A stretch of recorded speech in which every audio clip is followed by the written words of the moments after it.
Football Club here in round 1, 2026.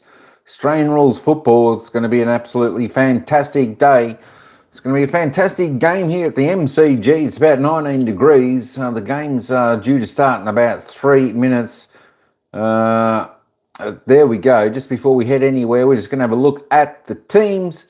And of course, going from the back line for StKilda, Silvani, Wilkie, Caminiti, Taru, the halfbacks, Hill and Wanganeen. Of course, the centres are Winhager, Hall and Wilson.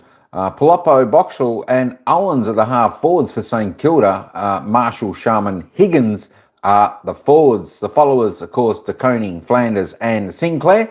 The interchanges, McRae, Carroll, Ryan and Wood. And of course, for the Collingwood Football Club, starting with their backline, Maynard, Quainer, Frampton, the halfbacks, Perryman, Josh Dacos and Houston. Across the centre line there for the Maggies is still Nick Dacos and, of course, Will Parker. The half-forwards, McCreary, side-bottom, Schultz. And, of course, the forwards, McStay, Jamie Elliott, the full forward, and Membry. The followers, Cameron, Cripps, Crisp and Jordan De Goey. Of course, the interchange there, Lipinski, Scotty Pendlebury, coming back for another season. A superstar from the Magpies, Allen and Buller. There we go. That is your team lineups for today's game. Of course, as we said, St Kilda taking on the might of the Collingwood Football Club. And of course, we're going to take you down to the commentators in just a moment. Just want to welcome everyone in. Thanks for joining in the coverage. We're going to stick a live poll up in the chat in just a moment. You can choose who you think's going to win. Pick your winner. Of course, for me, I'm always hoping it's going to be the Magpies that's going to win this game. I hope I've got that straight. Let me get that a little bit straighter. Hopefully that's all straight on camera for everyone. There we go. It's not too bad. There we go. We can see the scores and everything. All right, folks. We are going to get down to the ground where Collingwood's won the toss, and I'm going to kick to left of screen. All right, folks. Let's head down, enjoy this fantastic game where St Kilda take on the Collingwood Football Club here at the MCG. With you, Hutto. Happy new season to you, and what a night to be at the MCG. That record of 81,386 from a home crowd for the Saints looks like it's in danger, and we've talked about the expectation. They've broken their membership record leading into 2026, so there's only one way to play a big game at the MCG, and that's take on the Pies. It would be a level of anxiety amongst the St Kilda fans, I think, as much as anyone. I'm not sure how the players will be feeling. Lee and the coach, we know that Ross Lyon has been around forever, but there always is for a new season. I guess we're all human. But also you come to the MCG for the first time for 6 months for the footy. You know there's 80 or 90,000 people there. I mean, it is the best, isn't it? And it's just such a buzz just to be involved, let alone play out there. It's been a very high-scoring opening round. The efforts to try and trim the matches has failed because too many goals have been kicked at a few one-sided affairs, and then an absolute thriller at the Gather last night. But we are at the home of footy for the first time this year, and the prize recruit, Tom De Koning, is going to start in the middle. There's the Magpie midfield crew as players from both sides make their way to their respective positions. The siren sounds around the MCG. We're ready to go again in season 2026. Collingwood and St Kilda fans. A new night, a new adventure to embark on, and it begins with Cameron up against De Koning, and Nick Dacos is going to get the Magpies' first kick. Plays it out wide, shoots, goes to ground. Taru there was with him. Umpire lets them play until it gets to the line, and Brad Hill, he knew the rules and the adjustments. Last disposal, and he's going to take that kick quickly. And he gets his first disposal to Taru, the Flying Viking.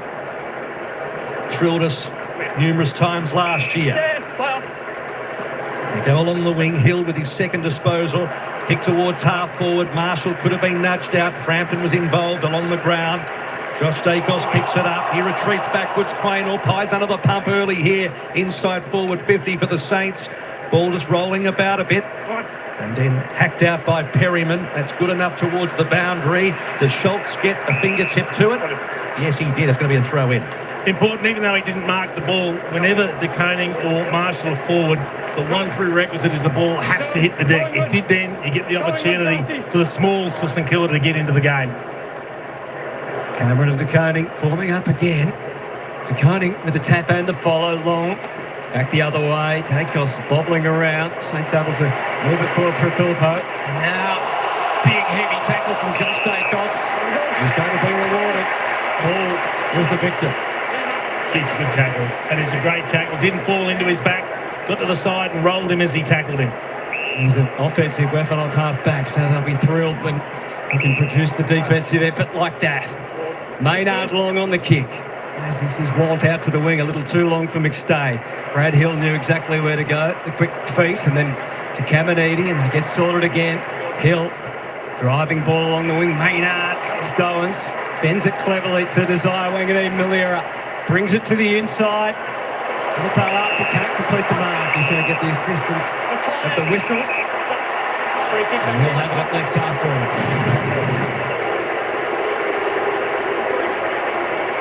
Early cheers across the MCG. Great atmosphere. Opening round in Melbourne. Beautiful night. Great deck. As Filippo kicks it long towards the square. Early chance. Boxall's there. The fall of the football. No mark, dragged down by Sharman. And a throw in. It might be a St Kilda home game, but Well, it doesn't matter if Collingwood are playing. Half the crowd's Collingwood at least. yeah. Great late effort by Lipinski, as you saw there. Marshall, part of this ruck duo.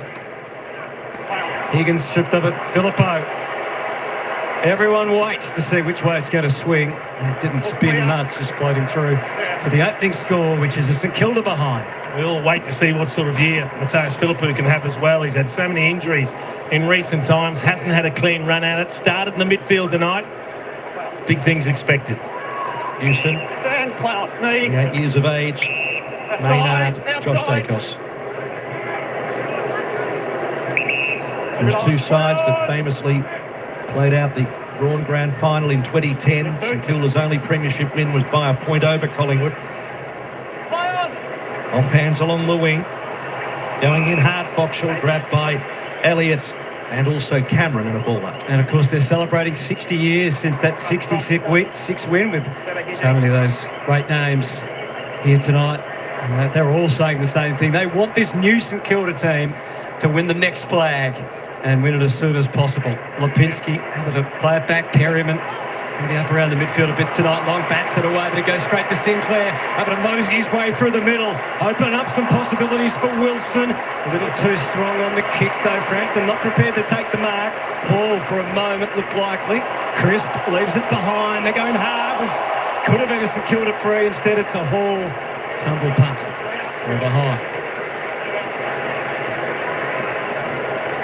There's that one from Josh Dacos, who's forced to kick down the line with the sort of the stand mark of playing on and getting overlap handball. If you can force the opposition to kick over the man on the mark to a pack, it's almost a win.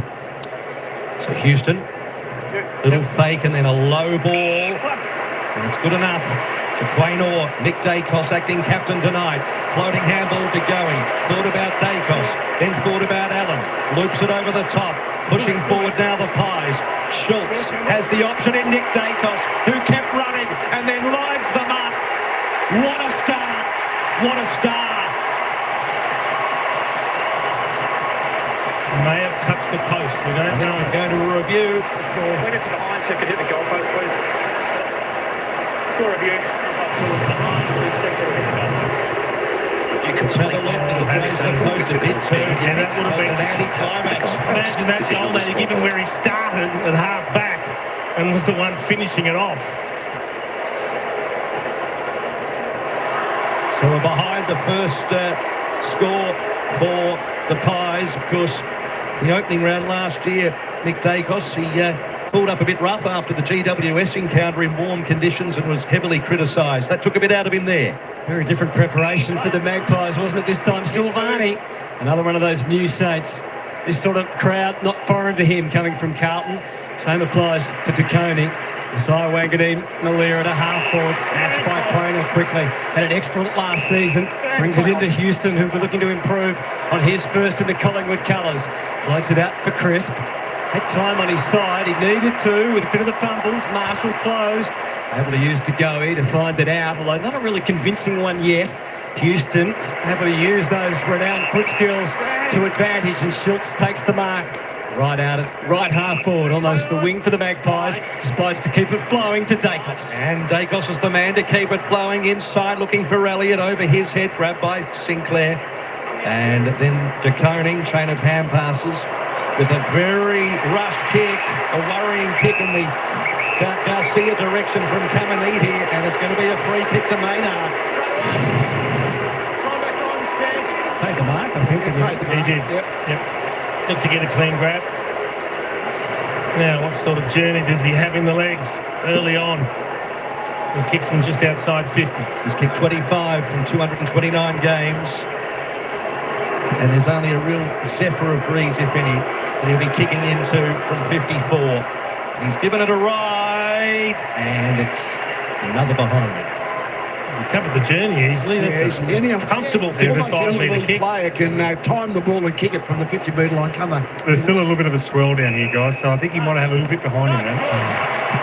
Saw the disrupted play on the way out from Windhager, McRae, Silvani. No time to really think about where the kick was going. Frampton, handball fun for the Pies. Dacos to Cameron.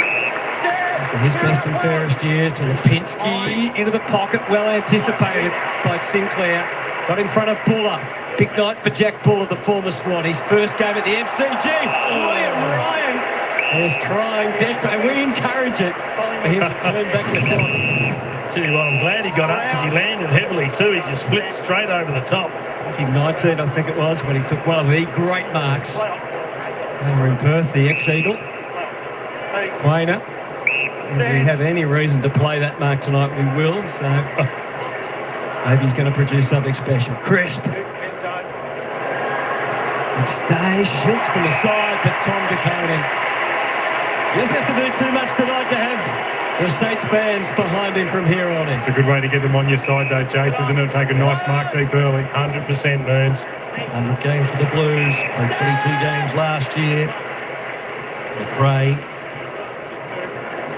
Off it goes, down the wing, long penetrating kick, quick hands, and here he goes again in flying Ryan. One bounce, two bounces, three bounces. Draws the assistance from Garcia, who slams it straight into the hands of Owens. Gee, that's a great passage of play, isn't it? Pace along the wing.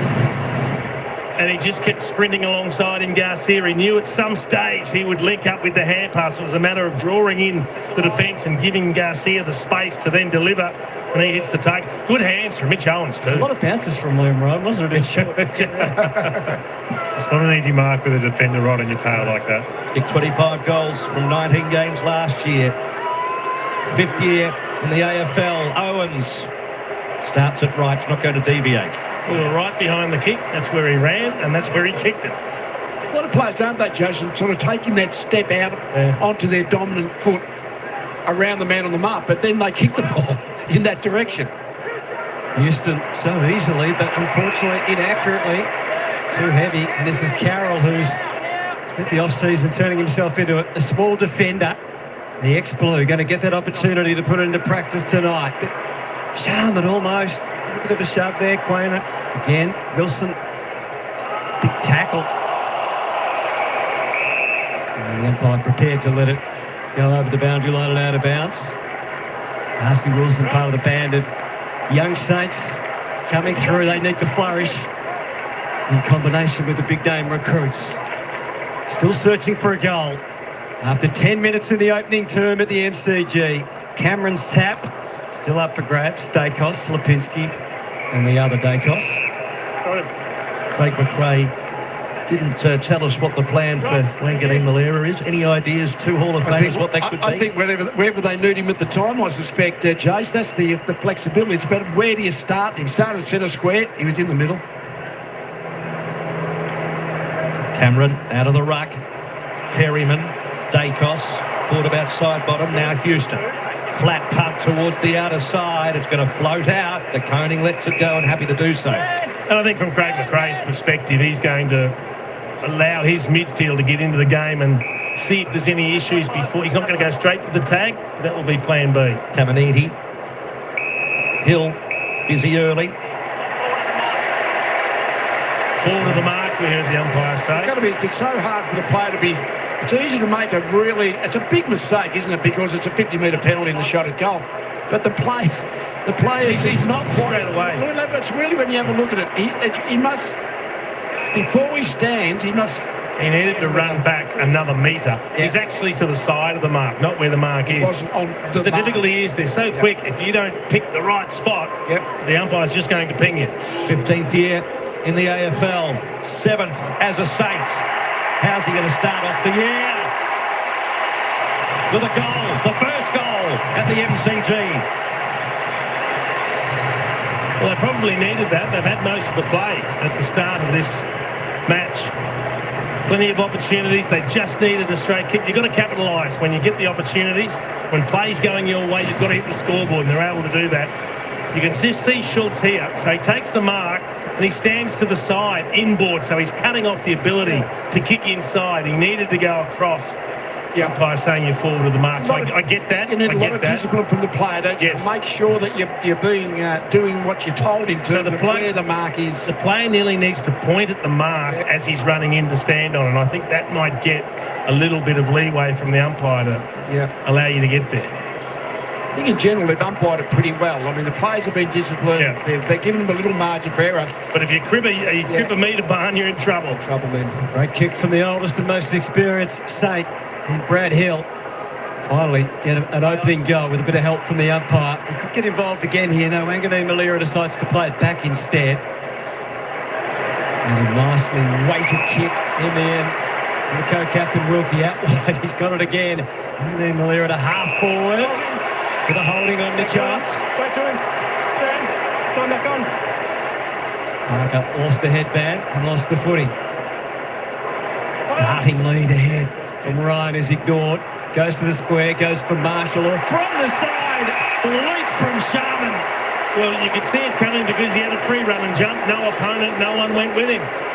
I think there was a little bit of attention on Rowan Marshall, who was deep forward. Well, you can see Billy Frampton just sits off him. He just allows him to run and jump and doesn't go with him. And that's what he does so well, Sharman, does that leap. He's got a big leap, good strong hands, but the book would be have the body-to-body contact so he can't leap. That's to beat him. 34 goals in a career best season last year, and he's taken that form into 2026. Cooper Sharman with the Saints second, and they have made the strong start that they crave to on this big evening. Got to be really disciplined as a defender. When your man flies, you have to fly. There's a tendency there when there's a pack. There's two ruckmen there. You think, oh, the big blokes are going to go up. But they're just jockeying, they're pushing and shoving, and no one actually jumps. So if you give Cooper Sharman, who's a good athlete, got a great leap on him, the ability to run and jump at a pack, he'll take it all the time. That's a big leg rope to be giving him. But he never showed the desperation to get there, Frampton, and he pays the penalty.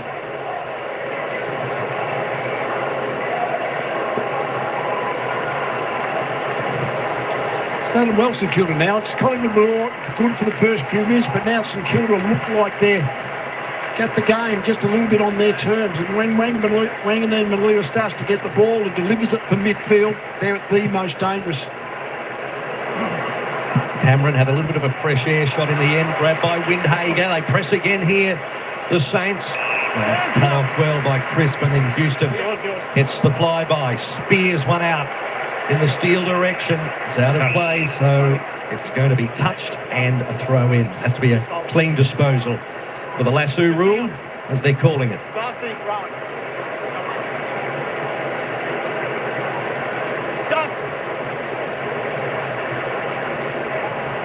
Marshall takes his turn in the ruck, and Cameron's still able to get the disposal away to Carroll, and off to McRae, and that's going to be another one. And the way of the Pies this time. That's a genuine shank, just trying to finesse a little kick down the line. They need a little bit of possession, the Pies. I'd love to hit some uncontested marks. To half forward, backing back Wilkie, again able to disrupt. Caminiti Faith in him as the tall defender. It's almost thrown over the line by Silvani. In the end, it stays in, as you saw, at least from either side. Still tackled without it. And Ryan still gets to his feet, and he's going to insert Collingwood. You would think into the 50, but as you can see, just a little hesitant, in fact, prepared to play it back to Quainer. And then to Josh Dacos. That's a very tough not 15 call. Angles out to the right, no semblance of panic. Goes for Cameron. And Darcy Cameron, one of the best ruckmen in the competition. We're used to seeing intercept marking, but he's more than capable of going forward and kicking a goal. He's coming off an extraordinary year, isn't he, where he beat Nick Dacos in the best and fairest at Collingwood. Shows you how good his season was. And they need him doing it at both ends. See ruckman now taking the punt and charging into their forward 50, because there's always a fair chance their ruck opponent won't be able to play as a as a big defender. More than halfway through the opening term. Collingwood still without a goal. Darcy Cameron doesn't attempt. Instead, he's hoping for McStay. Covered in the air by Silvani. Jordan De Goey. The Pies turn to De Goey, and he doesn't disappoint. First goal for the Magpies in the brand new season. That's the margin to 7. He's a smart player, Jordan De Goey. Just watch the body work that gives him the space here. So the ball is, in the end, it's a set-up kick because Cameron knows he can't get there. And you'll see the ball get spoiled. And there's a St Kilda player right where it's going to go, and he just gets a beautiful little nudge in the back from the hip and shoulder of De Goey, just to work him under it.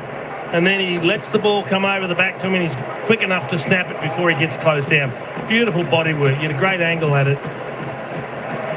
When we talk about the matchups, Sir Wangham and Emily, they've got a few possessions there, and Harry Perryman certainly looks like he's going to be the body-to-body opponent at this point of time.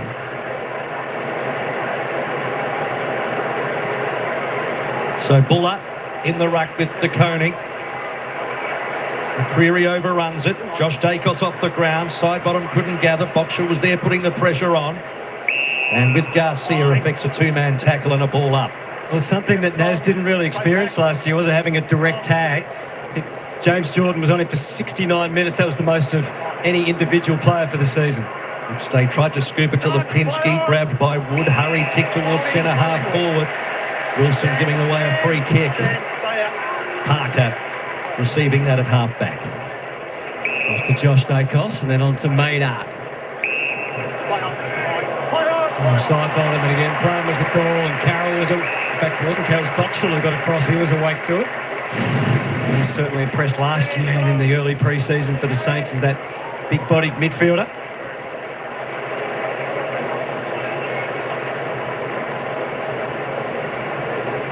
And all is hushed for the moment. Shallow throw in favour to Coney. He didn't have anyone to tap it to. It goes against Harry Perryman, so they're going to be on watch. Yeah, there's a lot of holding going through that one there, Hutto. It's a good free kick to give. And he's placed the dimensions absolutely perfect. Off to Garcia, and then to Sinclair. The sidestep couldn't get fully balanced, but he can give to Carroll. He can't kick a goal. Oh, that's an opportunity missed. But they are scoring freely, so that's 6 scores, even though it's 2 goals for 6 scores from 8 inside 50s. They look dangerous every time they go forward. Josh Dacos. That's it. Into the pocket. Maynard's darting ball. A good ball to McStay with a good lead. McStay directing traffic in the middle at the moment for the Pies to Perryman. Perryman, short ball, leading up Dacos. Nick Dacos. Going to go laterally here, the Pies, out to Frampton. Cool to play on, no one really around him. So he's going to go laterally to Quainer. He's got further afield Lipinski, and this big crowd at the MCG, they're just on the edge of their seats at the moment, just waiting for a bit of action as the Pies just bunted around at the moment. Side bottom. And just guides it forward to Elliott. Twice as many marks, Collingwood. They're kicking around to each other, but not getting the overlap run going. Perryman had to just check that the kick was intended for him. He'll make do with the soccer. Saints have a wealth of numbers across half-back, so they're able to play it back to Silvani. He knew the moment it left his boot that he wasn't going to land where it intended. It's gone as the last disposal. Side bottom. That's a better flatter kick into the 50. And on the end of it, the former Saint. It's a beautifully weighted kick. They need to get something out of this. Just watching De Koning at the moment, guys. He looks like he's a bit out of gas. I think he took a big hit with that Perryman one just before. Couldn't get back into that space there at all. Tim Membry facing his old club for the second time. He was able to kick an early goal last year in that clash in round 15. By the Magpies at Marvel Stadium. Scott Pendlebury's on, the 38-year-old. That's another of their older brigade. Tim Membry that has the long shot for goal. It was trying its best to creep back. His reaction is all you need to know. Jeez, he was off to celebrate early though, Chief. He wanted to go to the fans. So both teams have had their opportunities. Silvani happy to go for a bit of a jog and kick it with a penetrating kick towards the wing. Frampton and Maynard go the punch. Garcia just overran it initially. Scooped it up the hole. He was grabbed immediately. Crisp as the Pies surge. McCreary to Dacos. So much speed. And now Pendlebury. He palms it off to De Goey. What a team goal that was. He kicks his second. Oh, that is class, isn't it? You get the best players handling the footy, and that's what can happen. I love Nick Dacos. I don't know if it was deliberate, but he drew 3 players in as he did a little circle and then released Pendlebury with the hand pass. And that's where the space opened up from, because they had good coverage, the Saints. Nick Dacos is about to get closed down. He's got players chasing from all sorts of angles. And he just goes into the middle of them, turns, draws them all in. And that leaves Pendlebury in space who finds De Goey. And the finish was exquisite. That's 360-degree vision, all right, isn't it? He's got eyes in the back of his head, Nick Dacos. He deliberately goes into congestion, as you pointed out, Jason, but then comes out of that and into his players who are clear, and then 2 good players who finished it off. Nick's been looking for Scott Pendlebury for the first 20 minutes, but couldn't find him. He's on the ground. As we know, drawing level with Michael Tuck on his way to breaking the record. Fingers crossed. Chris Collingwood got going now. De Goey pops it up to full forward. Puller almost. Pendlebury. He continues the banter of Cher, and Schultz got behind it. Schultz will have the shot and give Collingwood the lead if he kicks to him. The umpire thought, oh, did he drop his body weight? Should have been a free kick, and then eventually thought, no, that's high enough. I think that's high enough. Free kick, no matter what. It's funny how Fly spoke about bringing Pendlebury on late in the quarter, because he's so experienced that he'll just get control of the game, and already two goal assists if he kicks this. Well, Lucky Schultz certainly became a vital piece inside 50 in his second season. We know all the pressure he applies. Coach saying that he is a barometer as far as that is concerned, but he's also paid to kick goals. And that one puts the Magpies in front. And their fans are just starting to get a little further forward and stand up and get the vocal cords warmed up. The Magpies 3-3-21, the Saints 2-4-16. Got to get the ball in the hands of your best players, don't you, bottom line. And just this last couple of minutes, Dacos has got involved 4 or 5 times. Pendlebury's come on and got involved a handful of times. And all of a sudden, the Collingwood are moving and looking really dangerous going into their forward 50. He was true to his word.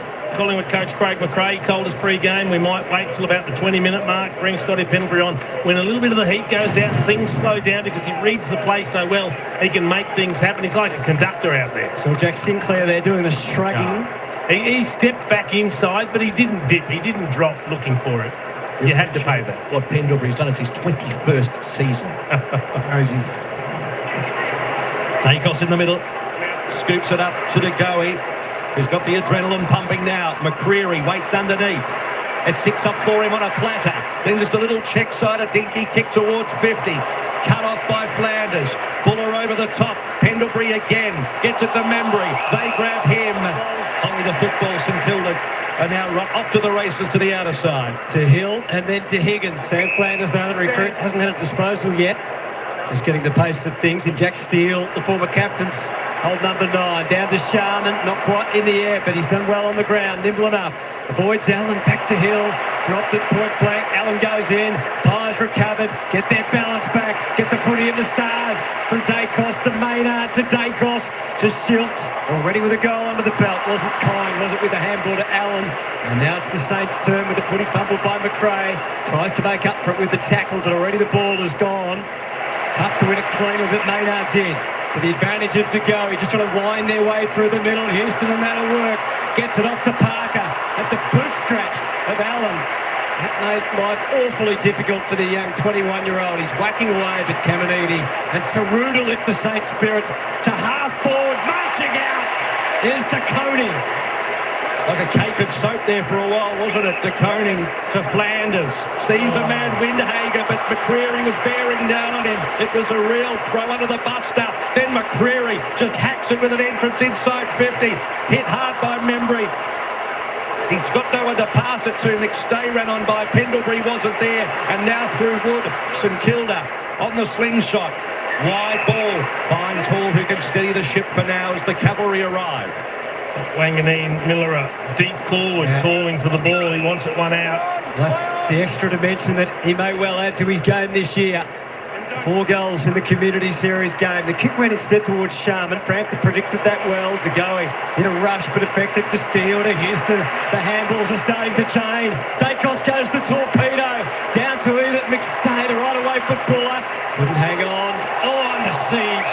That's the sort of tackling pressure the Saints need to and are bringing to the MCG. There's the skill of Nick Dacos. He thinks we just need territory, so while I'm running at full speed, I'll just turn it into a barrel. Doesn't meters game. Doesn't disposals already. He's just keep getting involved in the game. Use it well. Marshall catches it and goes.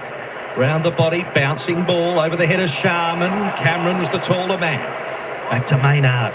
Just a little chip that's good enough. Good spotting to Josh Dacos. So Collingwood lifting in the second half of this quarter. Getting into the groove as Josh Dacos kicks it to the congestion. Off hands, Buller, back to Pendlebury. Dodging, got away momentarily to McStay. McStay's kick is accurate. They're fourth. Everything Pendlebury touches at the moment turns into a goal. It's Pendlebury all the way at the moment. I would be hanging around him moons if I was a Collingwood player because he just keeps coming up with goal assists. Big question mark now for Ross Lyon, who spoke about 12 possessions for Nick Dacos. Do you send a hard tag to him? Yeah, well, I think Windhager seems to be in the vicinity, but he just keeps running off whoever's trying to actually play the body-to-body from the StKilda put it in, but the 23rd man replacing the sub with the 23rd interchange, and how it's going to be intriguing how different coaches, how they try and do it. If you say, well, Penn, we're not trying to play you like 1/23 of the game, maybe you'll play 50% of the game. It's perfect, might just use him perfectly. Isn't it, Lee? Really? Yeah, I think, compared to the old sub where you could do it, but you have to wait. That's right. No, it's very innovative, and I think we'll see a lot of that experiment with over time. Praise hands were creative to Flanders, who does at last get the feeling of sinking his boot into the footy. Again, Pendlebury, the reflexes, nothing wrong with him at 38 years of age. Connor tried to make something up, ad-libbing, didn't quite work for him once or twice. Botchell confronted. It's confronting to be in the MCG with 80,000 people cheering on, and we love it. Good contest by both players. Cameron and Marshall go at it. Botchell goes in. And then it was Hall. Marshall tried to fist it forward, only as far as Houston. Looper over the top to Allen. Perryman. Darting ball out wide. Membry at the front. Worried out of it. And in the end, doing a good job, Carroll getting the free kick. Jack Carroll's 25th game of AFL tonight. To Sinclair. Warm night in Melbourne. Players will be appreciating the siren at quarter time. Back to Carroll. Collingwood tonight, black armbands for Arthur Gooch, who played 76 games in the 1953 Premiership side as well. Philippou going for a mark, couldn't quite, flips it backwards towards Cameron, and up and under. Philippou And then bouncing football inside 50, grabbed momentarily by De Koning, tapped it down to Hall. And it's quarter time. Collingwood lifting late in that first quarter. Yeah, indeed. They kicked the last 4 goals and they have an 11-point advantage on this huge night at the MCG. The final chapter of opening round, and we're into our premier shows on the Fox Footy AFL 360. It's Coach's Night. Brad Scott, Damien Hart.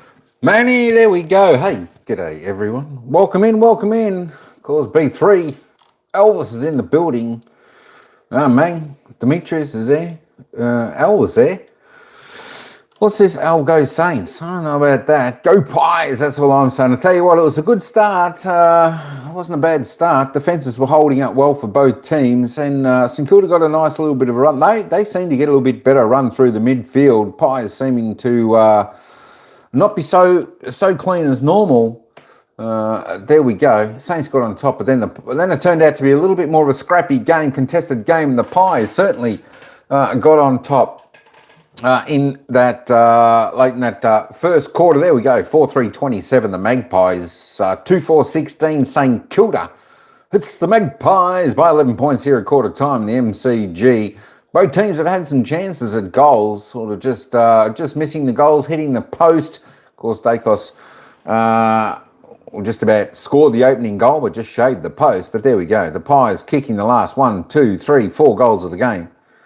So that is great news. It was a good start. Tell you what, this could be a ring-a-ding-ding game. I'm thinking StKilda look reasonably good out there. Don't worry about that.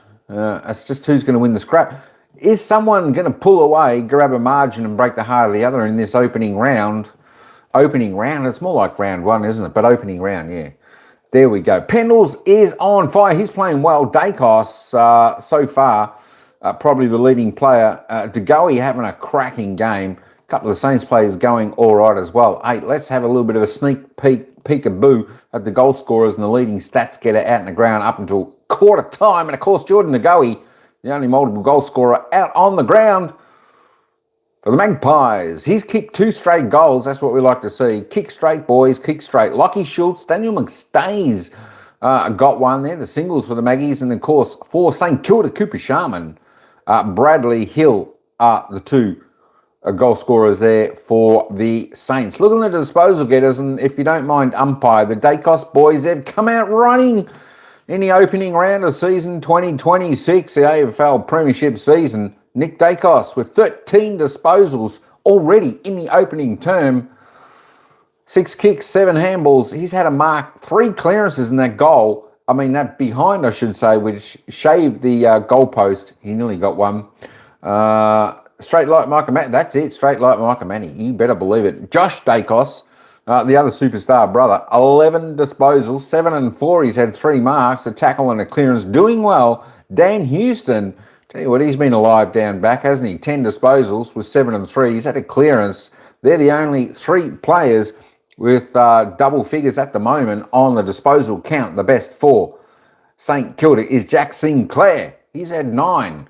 3 kicks, 6 handballs. He's had a mark, a tackle, and a clearance. Braden Maynard also going well early with 9 disposals, 7 kicks, doing his roll down back as he always does. Jordan DeGoey, as I said, kicked those 2 goals. He's had 8 possessions. He's a live wire out there today. 4 and 4 he's had. Jack Crisp on 8. And then Wangani Millera, he needs to do a little bit more, I think. A little bit more flair there for the Saints. He's had 7, 6 kicks. He's had a couple clearances, though, so not doing too well. Let's just roll down. Gonna fry. What? Halamui when I wait. All right. Sounds good. Sounds good. Whatever. I don't know what that is, but it sounds all right. That sounds right. Yeah, Jack Carroll on 5 with Caminiti there for the Saints, both on 5. Jack Silvani, the new recruit. There we go. He's just had the 5 touches there for the Saints. 4 kicks, a handball, and a mark there as well. Let's just go down and we'll see who else we've got there. Who else can we... still side bottom. Just a little bit quiet in the opening term there for the Maggies. He's just had the 2 touches. 2 kicks, that is, and he's had 1 mark. Mitch Owens, just the 2. Jack Higgins with the 2. For StKilda. There we go. All right, that'll do for now. Oh, hey, actually, while we're here, let's just have a look at the team stats. Magpies by 32 in disposal count. Overall, that's plus 11 kicks, plus 19 handball. Inside 50, as I said, both teams getting their crack. Both had 11 inside 50s in that opening term. Free kicks all tied up 5 apiece. The disposal efficiency reasonably good there for both teams, 75 and 71. The hit-outs, the Saints there by 2, 7-5. Centre clearances, 3 apiece. Stoppage clearances, 5-4. So it's a tight old game with the mids there going at it. Contested possessions, there we go. The Pies nicely, 7 up there, 28-35. Uncontested, controlling the ball was a little bit more. Turnovers, not too bad there. 19-16. There we go. Just looking at the marks inside 50, 2-3. It was hard to get the marks inside there, forward 50 for both teams. As I said, both defences doing a reasonably good job there for either side. 19-28, plus 7, plus 9 there for the Magpies in the marking department. All right, let's head on. Oh, it's Greek cheese. Squeeze some lemon. Whoa, oh, geez, that sounds all right. That sounds delicious there, Manny. All right, that's enough of me. Let's head back down to the action where it's all happening. Quarter 2, the bounce of the ball is about to get underway. Let's head back down to the commentators. You can see the starting midfielders, though, for St Kilda. Nazi Wanganeen, Miller is in there. Matthias Philippou, Sam Flanders look to be the starting 3 along with De Koning. So certainly Windhager won't be starting with Nick Dacos in the middle. We'll wait and see if he goes to him after the bounce of after the throw up of the ball. You'd suspect that Craig McRae's happy with Pendles in that role, but Ross Lyon might be happy he's off the ground as well. Yeah, that's right. MCG looking spectacular on this Melbourne Sunday evening, the long weekend. So the opening ball up of the second term, Philippou, De Koning, Flanders in that chain. Kick entering 50. Owens off hands. Wanganeen Malera was grabbed. Retreats back to Wilson. Wood, virtually a standing starter. High ball and almost a mark. Is it going to be a free kick? No, it's going to be... Yes, it is a free kick and advantage paid. Goal 2. Advantage paid and a goal. So that's the start St Kilda was looking for, and it's only taken 29 seconds, and Owens with the 6-pointer. It's interesting that one. Of course, that call was sharp, and if it was a mark, you can't pay advantage. But if it's a free kick, you can pay advantage. He was pulled down. He was about to take the mark, and he was pulled down. But I tell you what, Mitch Owens, if you're going to take the advantage when a free kick's been paid 20 out directly in front, you better kick the goal, because that is criminal if you actually miss. Yeah, we saw the umpire in the umpire's might say no, it was a free kick. Which he looks good, Sharman. Every time he attacks the foot, if he gets a run and jump, he is very hard to stop. And he was about to take it. He got dragged down by Maynard, and then Owens kicks the goal, and he needed to squeeze that one in. Owens and Parker, I don't mind that matchup for St Kilda, Chief. He's a big, strong boy, Owen. Saints needed that after the Magpies had kicked 4 consecutive goals. Philippou had it again. Wanganeen Malera, nicely they've worked it through. Flanders kick disrupted. Goes again. He's able to give the handball to Wood this time. Sharman, full stretch, not quite.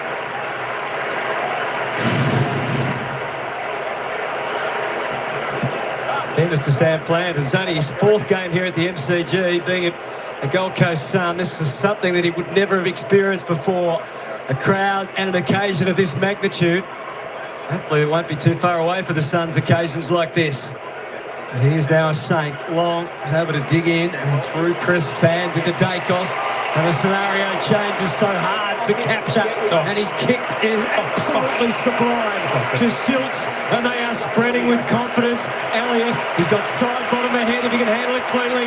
Ryan, he just made him double think a little bit there. I think well done, Liam Ryan. I could feel him coming. That one to come off the boot as well. Indeed. So that's a big win to the Saints. Jeez, he showed good pace, didn't he, Liam Ryan? And it was the pace that just made Elliott fumble the ball. Taru gives Windhager a real assignment here. Back to Flanders. Wilkie runs laterally and finds a man in Wood. All on his own. He's got a panic. Directs a bit of traffic and then sends it long. Sets it up for Wilson, who backs back and takes it well. Immediately looks further afield. No lead coming, so he just pumps it towards the pocket over the head of Sharman and out. He's getting plenty of jumps at the footy. Cooper Sharman, he looks very, very dangerous. We glossed over it very quickly, but this kick here from Nick Dacos is ridiculous in traffic to then go off the outside of the boot into the middle of the ground and hit your target. We've got the elevated view. You think, where the hell's he kicking it? And all of a sudden, a teammate turns up where it's going. Frighteningly good. Cameron looked to find him again. Deep in defence. Sharman getting a picture of one at the moment, as Jason said. Just needs to just not run under the ball at the moment, Sharman. He's getting good looks at it, Chief. Yeah, and he's run got under a couple. And he's got a little bit of a height and reach advantage over Maynard as well. Watching Wanganeen Malera, but the footy went instead to Filippo. Almost held without it. Play on the call. Hall to Wilson. Top of the square. Marshall. Sizable target. Houston. Oh, is that a throw from Maynard? It's allowed to pass. Long took the extra step. Never regretted it. McCreary lost his balance. Flanders in and at him. It's hot. You'd expect nothing else. 40 metres out from goal. Wilson picked it out of there superbly. Good body work by Lipinski to protect the drop of the ball. Oh, was that a high fend from Frampton? The umpire spotted it. Owens will have it in the pocket. I don't think Billy's too happy with that. He certainly made the most of it this show. They say the neck is high. I mean, if it's contact to the neck, that's classified as high. He went down as it shot, Barney. No, I don't. I think he made sure the umpire saw it. No doubt about that one. If his footy career doesn't work out, Mitch Jones, there could be some acting on the go for him. But he's missed the shot for goal. Technically it's there, but I don't particularly like that free kick.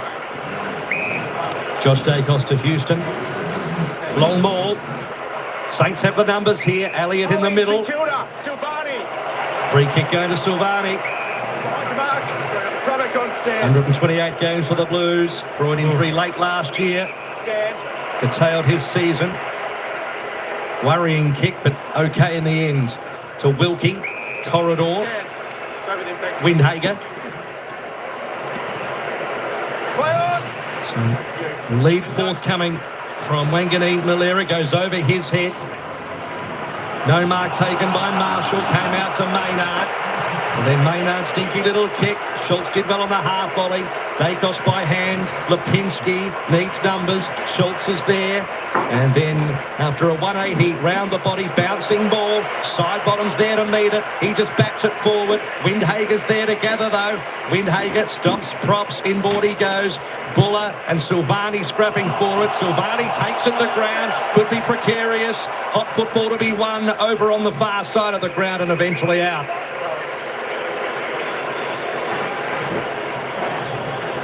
Rux, Tom, Darcy. This is what StKilda wanted. A big stage. And what an occasion it is for the footy club. Now the players have to produce. Taking it up to the Magpies. Dacos. He's going to be a thorn in every side. He would think this year again. In front, Membry, no whistle, no footy. Play on. Sinclair back to Silvani. He backed himself off the left boot. He might want to think again on that front. Cameron. Isley is 4. And for Josh Dacos. Nick darting past ever the opportunist, but Josh decides to play it back to Frampton. He won't take that choice too often in his career. Frampton instead of his brother, you wouldn't think. But I think it was the right call this time. Houston, so they've reached the extremities of the wing. You see the target working his way across Crisp. And in the end, it gets away from Buller. That's over the line and out of bounds. Just this last few minutes of the game, Wanganeen Malera's been playing sort of forward 51 out with Perriman as opponent. I reckon Collingwood would be quite happy for him to be that deep. StKilda obviously hoping he might kick a goal. Cameron, shallow throw in, fell to Peru. And then Filippo slams it on the boot. Bouncing football to be gathered here. And really well trapped by Higgins. And then tucking it under the arm, Wilson. It's a foot race here with Frampton. And he wins the foot race. 3 bounces, vacant goal square. Who's going to fill it? At the back. Oh, he had it spent before he got the football. Did flying right, and it goes over for a behind.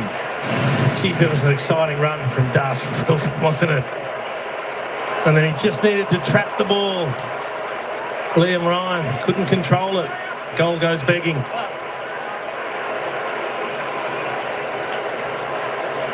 Short to Josh Dacos.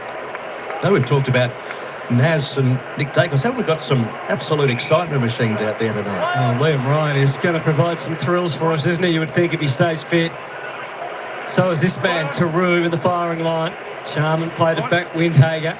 They get it inside 50. Awkward bounce for everybody. Over Higgins, over Dacos. And over the line.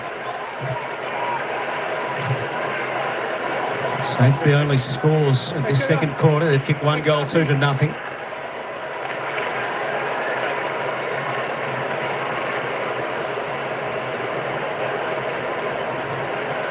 Cameron tried the stats and go. More luck for Long. Back to Lipinski. And then to Jack Crisp. Forced onto his right.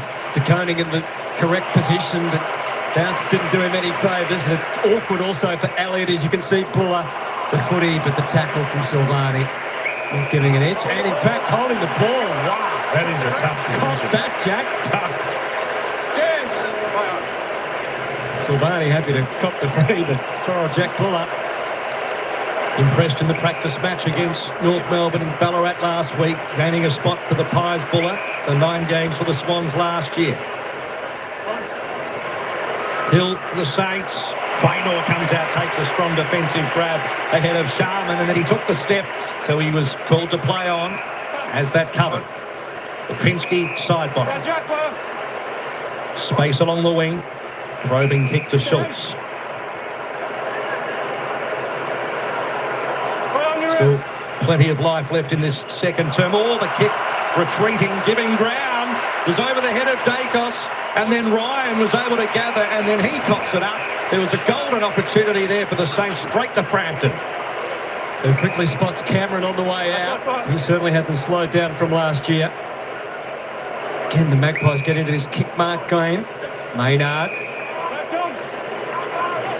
Looking potentially to lay off the handball, decides not to. It's all stagnant ahead. So short to Allen. Both sides tend to be attacking, staying wide when they're attacking. They're not getting back into towards the centre square, so that's why the scoreboard's not really ticking over. A lot of handling of the ball, but very... Here comes Jamie Elliott. Not enough.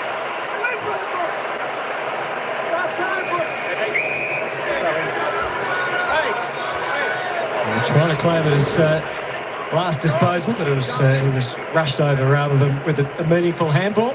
So the Magpies lead by 3 as Jordan De Goey sits down. It's real cat and mouse stuff in the last couple of minutes. Cameron won it down. Crisp draws a crowd. McCreary over the top. That ball going nowhere. Once again, you can see Scotty Pendlebury looking very fresh there. He sat the first 20 minutes of the first quarter out. They're 11 or 12 minutes deep here, and he's yet to appear. And same to Jordan De Goey. He hasn't come on this quarter yet. All just pinballing around here at the moment. De Koning tries to cover the football. Long, taken by McRae, and another ball up. It was free, then it was pinned. Thank you, no problem. De Goey did play 27 minutes in the first quarter, so it is interesting the strategies they are using. De Koning tried to get it to Wilson, but Allen was there. And then a high chipping ball. Shallow entry inside 50. Caminiti grabbed it, a good tackle, and eventually walked over. It looked like he got a bit of fist on the handball, so good enough. Well, the Collingwood supporters don't like it. It looked like he got a little bit of fist on that. It wasn't a great hand pass, but as long as it hits the fist. To Curry. Someone needs a haircut. Someone needs a haircut. I think it's all Jace.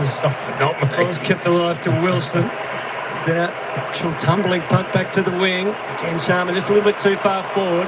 McRae looking to dish off the handball. Eventually does. De Koning tidied it up well. McRae couldn't sprint away, but he's going to receive it again. Third phase of play for him. Ryan is deep. The kick is wide. It's a disappointing kick. And I think Ross Lyon will be a little bit disappointed with the opportunities that have been wasted for the Saints as they go forward to just have the 1 goal. They probably deserve 2 or 3, but haven't had the skill just to execute critically going inside 50. Houston spots Allen, and the kick is perfect. Chip along to Steele. His 6th game tonight. And just working it around. Along the wing, as Lee mentioned, going wide. Nick Dacos. Kick towards the pocket. Buller let out. McStay was there in the front spot. And again, wrapped up. It's another perfect kick from Nick Dacos. I mean, we're sitting up here watching it. He sees the field so well. He saw McStay had got back into space on his own. Probably should have taken the mark. He wasn't happy with Jack Buller, Dan McStay. No, just brought his opponent in, didn't he? Crashed into his back. Still and got his hands to it, though. Let him know all about it. So Pendlebury's out there. McRae's getting it out of there. Parker winding his way through. Off the left boot. Set up kick is good. McStay not far off the mark. Well done, Caminiti. Once and a second time. Marshall hands to Silvani. He was never going to be able to get out of the clutches of Schultz. Well, we should probably expect a Collingwood goal now that Pendlebury's out there. That's what he did in the first term. Can he have that magic touch again here? Vacant goal square for now. Marshall. Different plans. Oh, he's taken to the ground by Buller. Same again. Rowan, Ned Long gets to his feet. Stylish tap from Cameron. Windhager was ready, but his release. And StKilda. Oh, Lipinski. Oh, it's inside the 50 anyway, isn't it? We've got to get ourselves accustomed to all the rules as Liam Ryan. Been in the hands of the doctors for the last 5 minutes, Hutto, so we're just keeping an eye on him at the moment, just to see what's up. As I said, the big asterisk, isn't it? He's just got, hopefully he stays fit. The best of Liam Ryan will bring so much joy to StKilda fans. Elliott, side bottom. Remarkable for much of last year. Pendlebury always. And speaking of remarkable, there's none more so than Nick. Over the top is McStay. Although Ken Hinkley last week in commentary said that maybe Naz has gone past him. Maybe. He's been on the phone for a long time down there on the bench. As he Wang and Ian Miller, presumably with Ross Lyon and one of the other coaches, but a long conversation. So Hill, wobbly ball to the outer side. Owens set himself. McRae back to Owens. And inboard to Garcia. Marshall, Hill Tell you what, he's on on the here, right. Kick towards half forward. Wilson's at the back, just holds on momentarily. Grabbed by Hall. Saints had some numbers to Higgins, who's another live wire. Over the top to Hall. Philippo calling for it. And then a flat punt, a mung in the air. It might be good enough. Boxall came from the clouds. Grabbed by Higgins. And then the tackle on Sinclair. Then Naz grabs it. Naz round the corner. Wangan Valera. A big player on a big stage. I think the message was go kick a goal, Naz. Well, you called it early, Moons. We saw him on the phone, then he dashed to get onto the ground, and you saw him track all the way inside 50 without any Collingwood player aware of his movements. He was down there for an eternity on his own while the ball was in dispute around the 50-metre arc. It was just a matter of time before it got into his area. In the end, it was a lot harder than it probably should have been, but they get the goal they needed. It's so skillful, isn't it, really? Because it was never going to be a goal. When he first got the ball in his hands, he was going to be under pressure, but he just found the half a yard of space and kicked the ball across his body. That is making the goal out of a half chance, which is really what the great players can do. They don't even look anymore, No. Lee. They don't even look to where the goals are. They just know. And it puts the Saints back in front early in the second term, and they might be able to storm away here. It opens up for Garcia. High ball this time, bit of nudge work going on. Sharman got it to ground. Wilson! Gee, that was close. Great clearance from Garcia. He started on Nick Dacos in the middle of the ground, used the body to work him off the ball, got a hand pass, got it back, and then took it on. Well done. So your best Tom Hanks impersonation. Yeah, I thought I was watching Castaway. Could have gone with a couple of minutes. Did he? Houston's kick.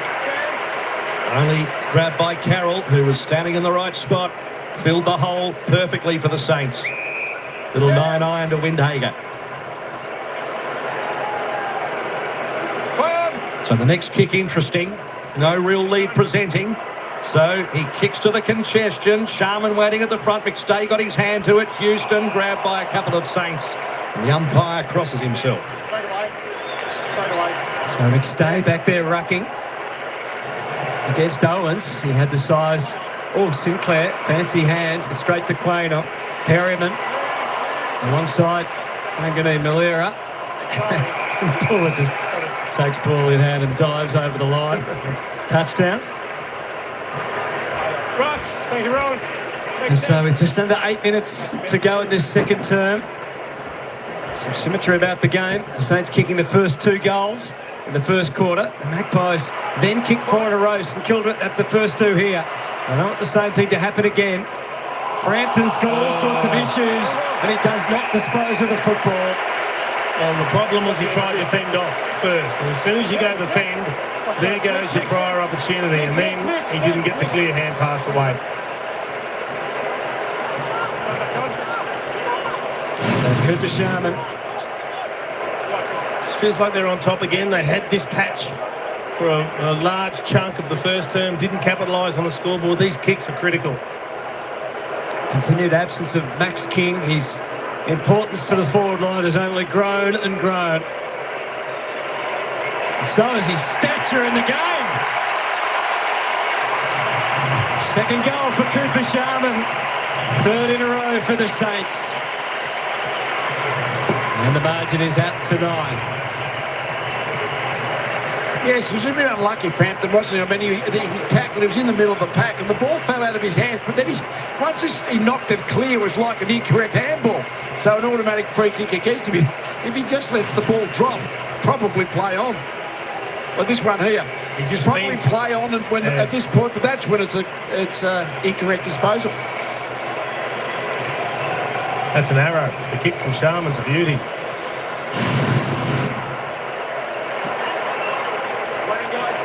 Two goals for the match, Cooper Sharman.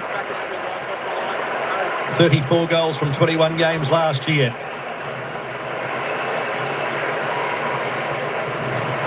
Marshall won it down and then he dropped the football under a bit of pressure. Side bottom hurried kick to McCreary. Then to Goey. Pendlebury back on the ground. Bit of zigging and zagging. De Goey pummels the handball forward. Grabbed straight away by Sinclair. Garcia. Wilson.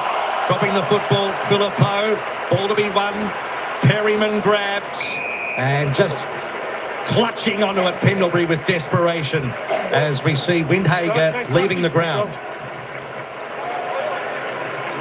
We'll keep a watching eye on that. Tap to the outside from Marshall. You can see what he had in mind. Delayed advantage was about to be very significant, but it's going to be brought back. So it's going to Garcia rather than Marshall. Why is there no advantage there? Maybe the out-of-zone umpire paying in the free kick, perhaps. Okay. Sinclair. Be honest, that was a guess, Jason. Goes down the line. Could be good. It again, Sharman. Off to Nasiah. He kicks it deep. Oh, and Ryan sprawled out. Wilson again. Going for the soccer. Trying. And we'll have a throw in.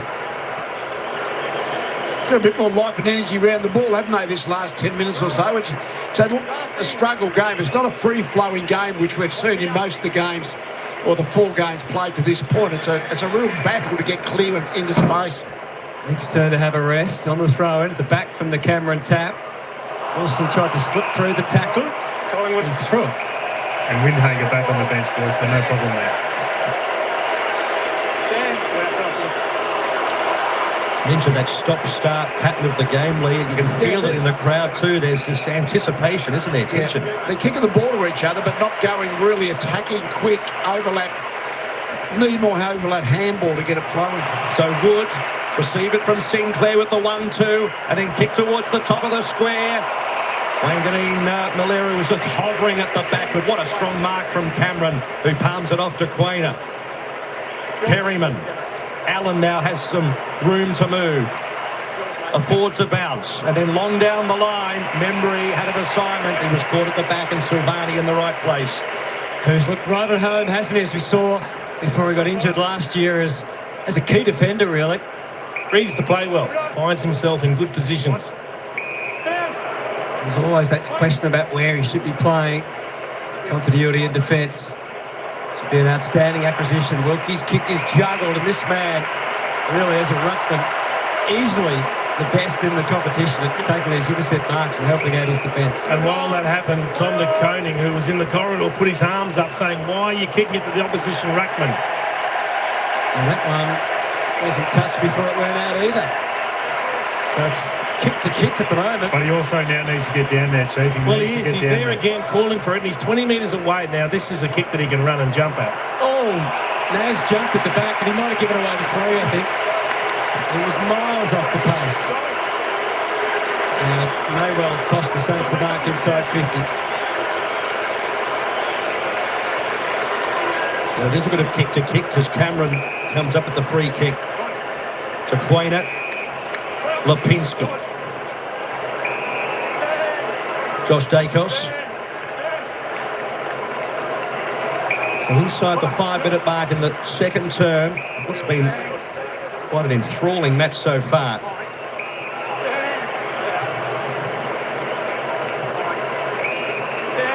Here's DeGoey.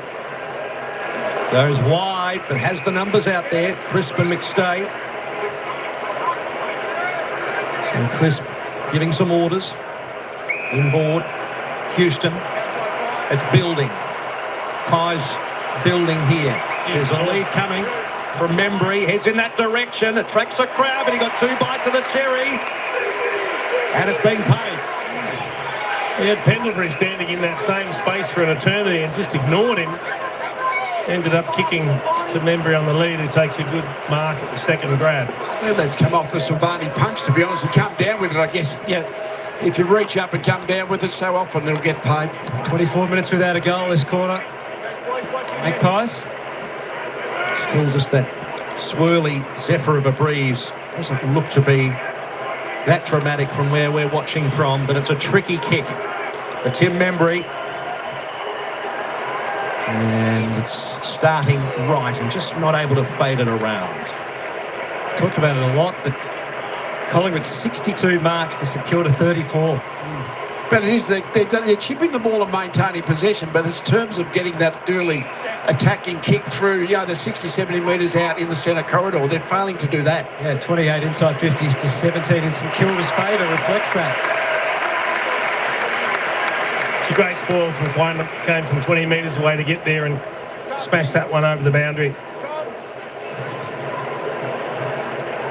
Collingwood, the stingiest team last year. All changes, going to be interesting to see how all the sides adapt to that. Oh, socked away by DeGoey. Not in danger. Wilkie thumps it back. Bit more kick to kick. From behind, judgment was superb by Quainer. Enable him to get up and rise and take the mark. Quickly into Maynard. Still they circle the Magpies, searching for a second quarter goal. DeGoey to Josh Dacos. Bit more open in the front 50 this time.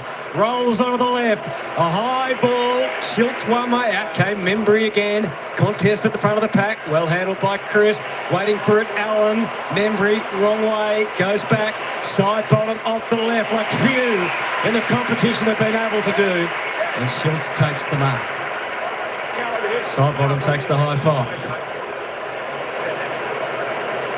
Lucky Schultz, one of the Magpies' 3 goal kickers so far. Jordan DeGoey with 2 to his name. Daniel McStay. And this man, the ex-Docker, it took a season to get acclimatised to Melbourne and the Collingwood system. But he knows the ins and outs of it now, and he delivers their first goal of the second term. And his second of the match. Well done by Lockie Schultz. It's back to 2 points.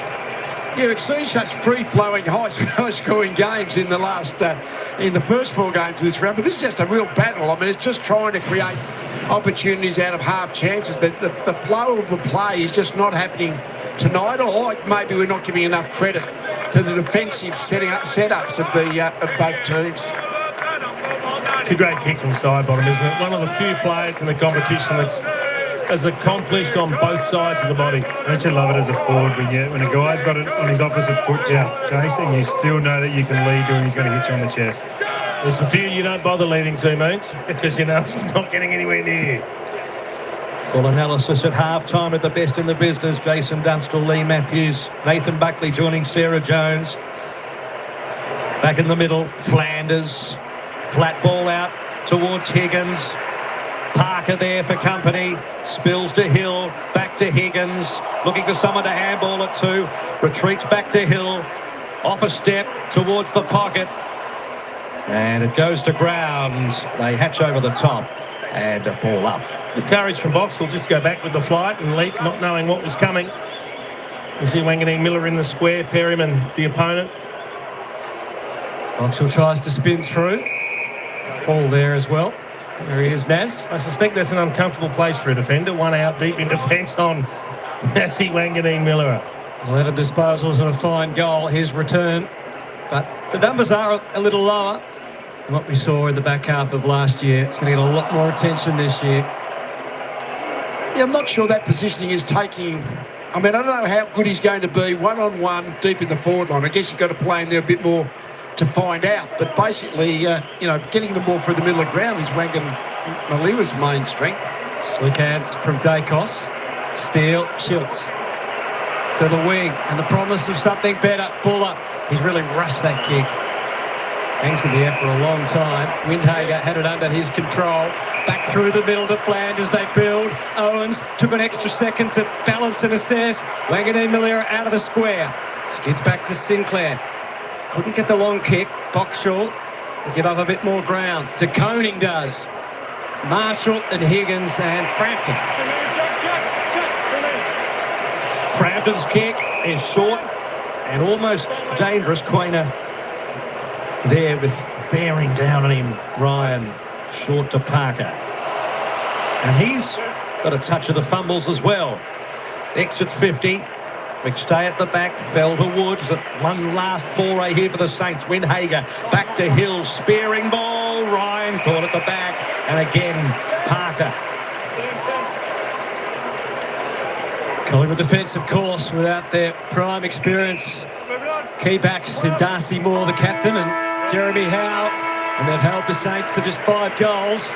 But the Magpies only kicked 5 themselves and have a 2-point lead. Some quick thoughts, Jason and Lee, or before we head? Yeah, it's been an arm wrestle. It hasn't quite opened up the way we've seen the other games open up, and I think both quarters the Saints have had the game on their terms but haven't capitalised on the scoreboard. Yeah, scoring's really hard work. There's not much flow from half-back. Goals from half-back is not happening much tonight, so therefore only 10 goals for the half.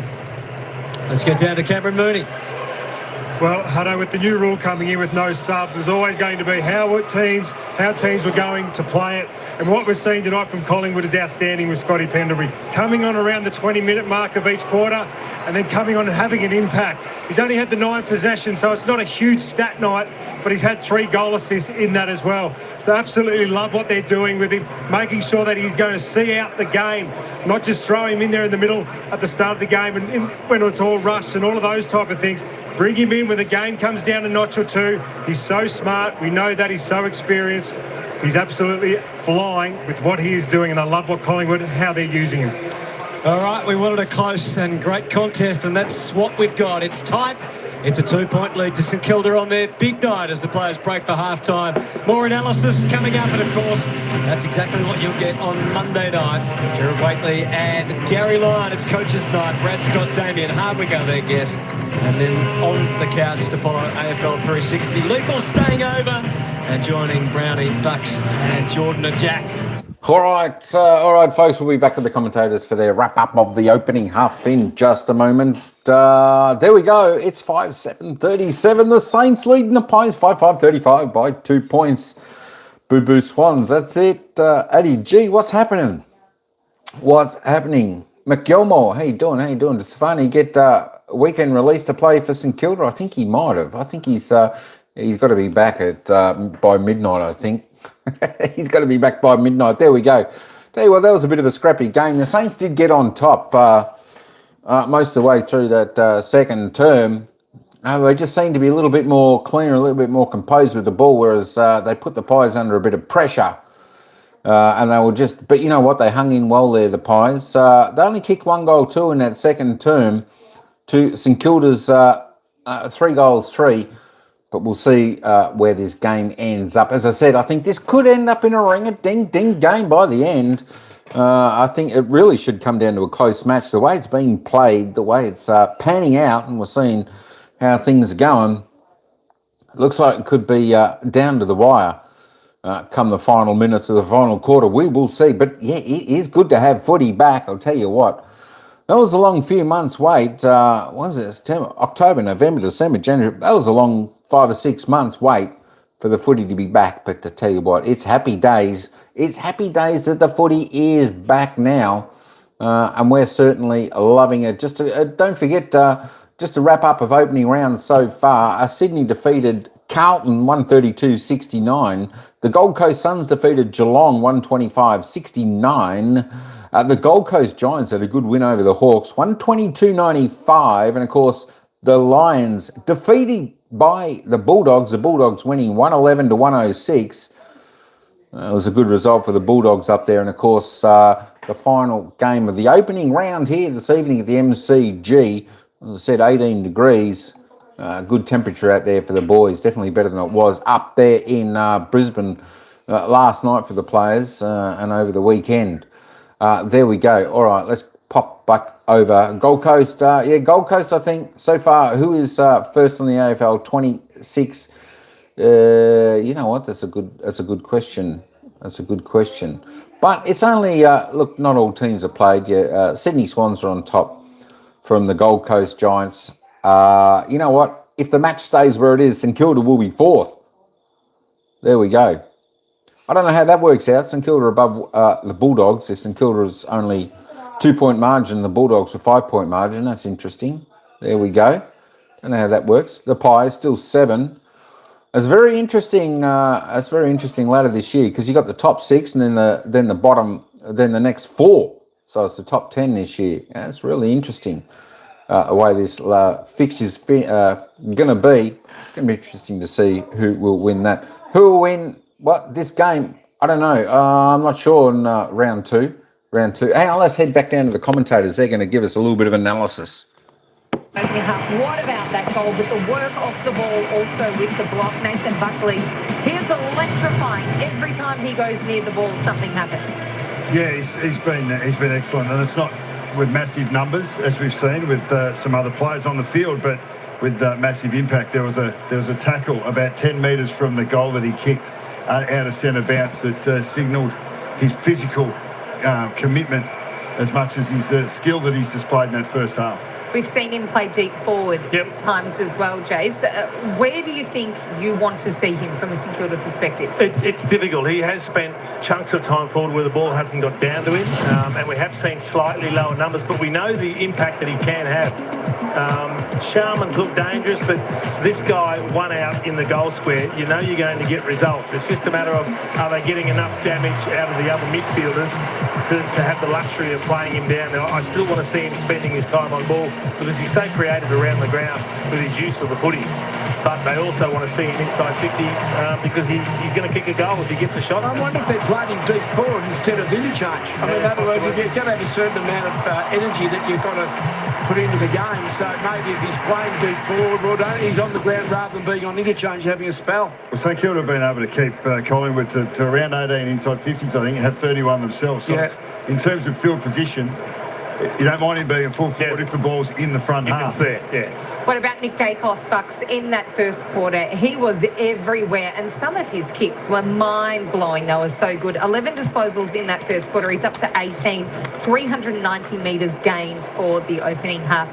The class of he, Pendlebury and Jagoe really shot through early. Yeah, look, he's just got a huge work rate and a hunger to win the football and have the football in his hands. And I think Windhager was nominally assigned to him, and then a little bit of Phillippo in that second quarter, but it looks like the Saints are letting him go in the back third, or maybe even the back half, and then paying a little bit more attention to him through the middle of the ground. But that was very nearly the first goal of the game.